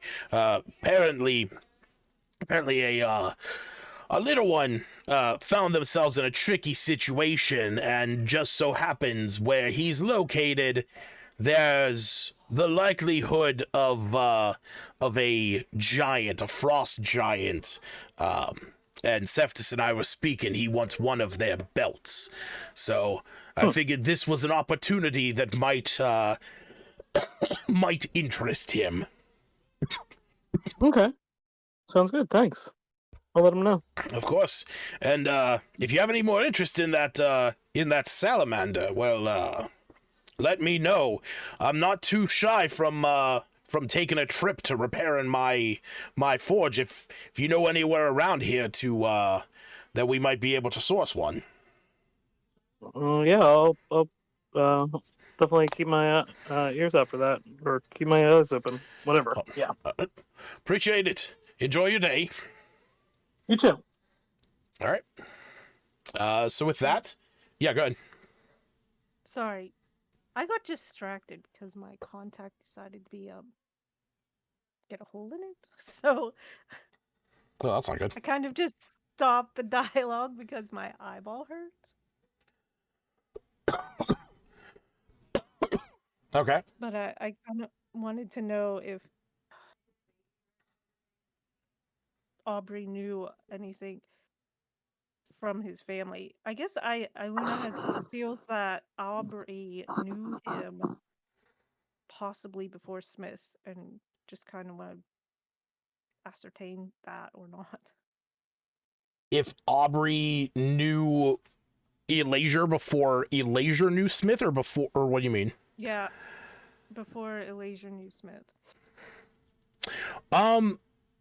He says he'll say that he knew him a few hundred years ago. He says we used to travel together back when he was already a master of already a master of pyromancy, but was starting his exploration into creating a pure fire essence from the plane of fire. Mm-hmm. And you don't know of his family? Can't say that I do. Never say that I bothered to ask. Okay. I mean, I knew that he had students as a teacher, but never really discussed much of his family. Understandable. Thank you for your time. Of course. And this prism. Yes. Well, hopefully you find more use out of it than sitting on these shelves. Indeed. Hopefully we'll make good use of it. All right. And so with that, we will have you guys over at the council hall. I say it's about 9:30 now, and I'm basically just going to give you guys the gist of what next session is going to be, because did not expect this session to be mostly role play and buying stuff, but I'm okay with it. So when you when you enter into the council hall, you see that there's a few people in here. You see Griselda Copperrot, you see Cusscold in there, as well as Lanine. And you see a fisherman in there. While you guys are entering in, you kind of hear the fisherman mumbling to himself. And Iluna, when you finally arrive, Griselda says, "All right, good. We can start. All right. I apologize to all of you. I know that you just returned back from your travel at sea, dealing with your particular situation. But we're having a bit of an issue out at one of the farming villages, just a few miles to the west, Lylon Point. Tolth, please come here. You see the farmer comes over and says, "Yeah." He says, "Yeah." And she says, "Explain what it is you saw." And he says, "Well, these strange aquatic creatures, they keep raiding our farms out there. Last time that they attacked, I was able to I was out on my fishing boat, and I could see the flames flicking up. They burned our fields, and they're killing folks up there. And I decided to sail over here to Lylon, see if anybody could send some help. But I, been waiting to hear anything about it." Griselda looks at all of you and says, "Yes, there is an issue over at Lylon Point. We don't know what exactly is attacking there, and unfortunately, with how short-staffed we are on capable hands in the immediate vicinity, we don't necessarily have a great group to be sending off to there. But since you have arrived, I was wondering if you wouldn't mind going and investigating. Kill or rout out the raiders, and we have put together a reward of 1,500 gold for you all." That's substantial. It must be It is one of the quite few. necessary. It is one of the few remaining farms out on the coast where some of our fishers live, but also where they have a particular insect out there in the trees that allows the wheat to be a bit hardier, and it has been being destroyed. This has started about a 10-day ago from the report that we got. Well, we know how important farming was to Phandalin. Yes, fishing was relied on mostly our business fishing, here, but they were definitely our supplement. I mean, I'm As up I for it. said, oh, sorry, go ahead. I'm up to helping Lylon any way we can. Duty bound. A very loud snore is heard from me as any form of political talk puts him instantly to sleep under his hat. None of it's political in nature. It's not. It's not political, but they're in a building of political. This is just a place where he falls asleep. Yeah, this is where he takes his naps because Yeah. nothing ever said here is important. Right. No. Well, she hears that snore, she'll probably wake him. Huh? They need our What? help. Are they It's a farm. paying? Quite substantial amount. Perfect. It'll be done by morning. How far away did you say it was? The farmer says he says it's about a good he says it's about a good 2-hour walk. Doable. Says yeah, we can he says if we head out soon we can reach there before noon. I don't know when the next raid is going to be, and well, actually I can give you a map, show you where it is. I ain't going back out there until that thing's resolved. Ain't gonna be my blood on those fields. No, sir. Definitely hire other people to put their blood on a field. Hell, it's you. It's gold from Nylon is good enough for me. Yeah. All right. So is everybody agreeing to that? I mean, I know Iluna said she's willing to help with that.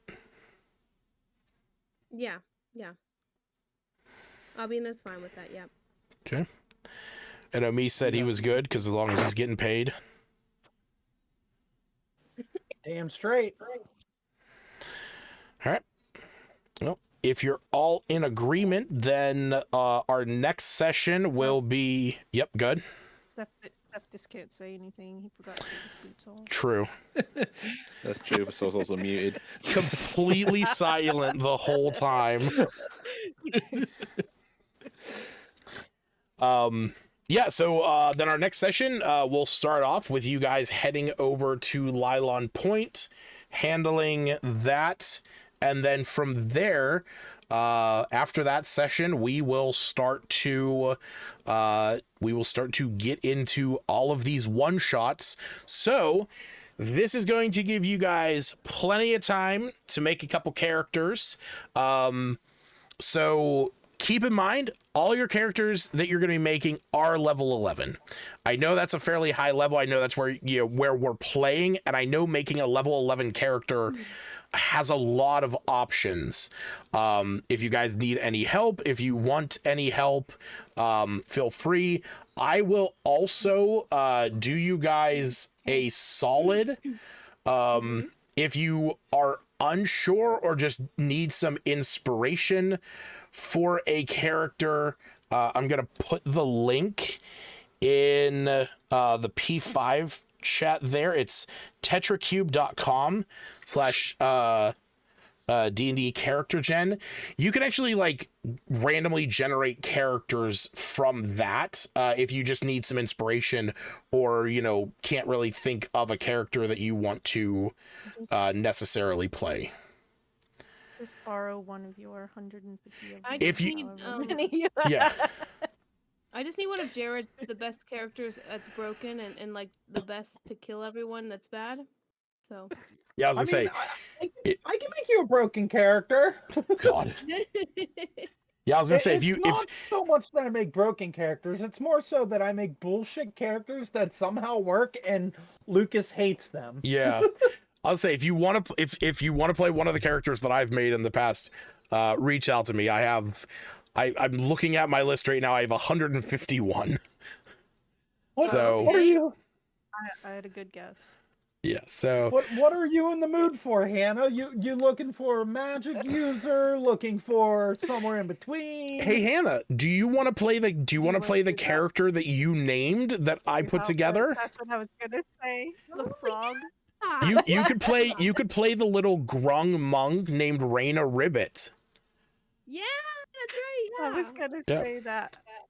I 'Cause- wasn't quite keen enough to snatch it from her and ask, but Yeah, I mean that's definitely a possibility, because that's, as a monk, they're super quick to bounce up to level 11. So you're That's more than perfect. welcome. We'll make a Bounce copy. like bounce up like a frog. Oh God, that would be a leap.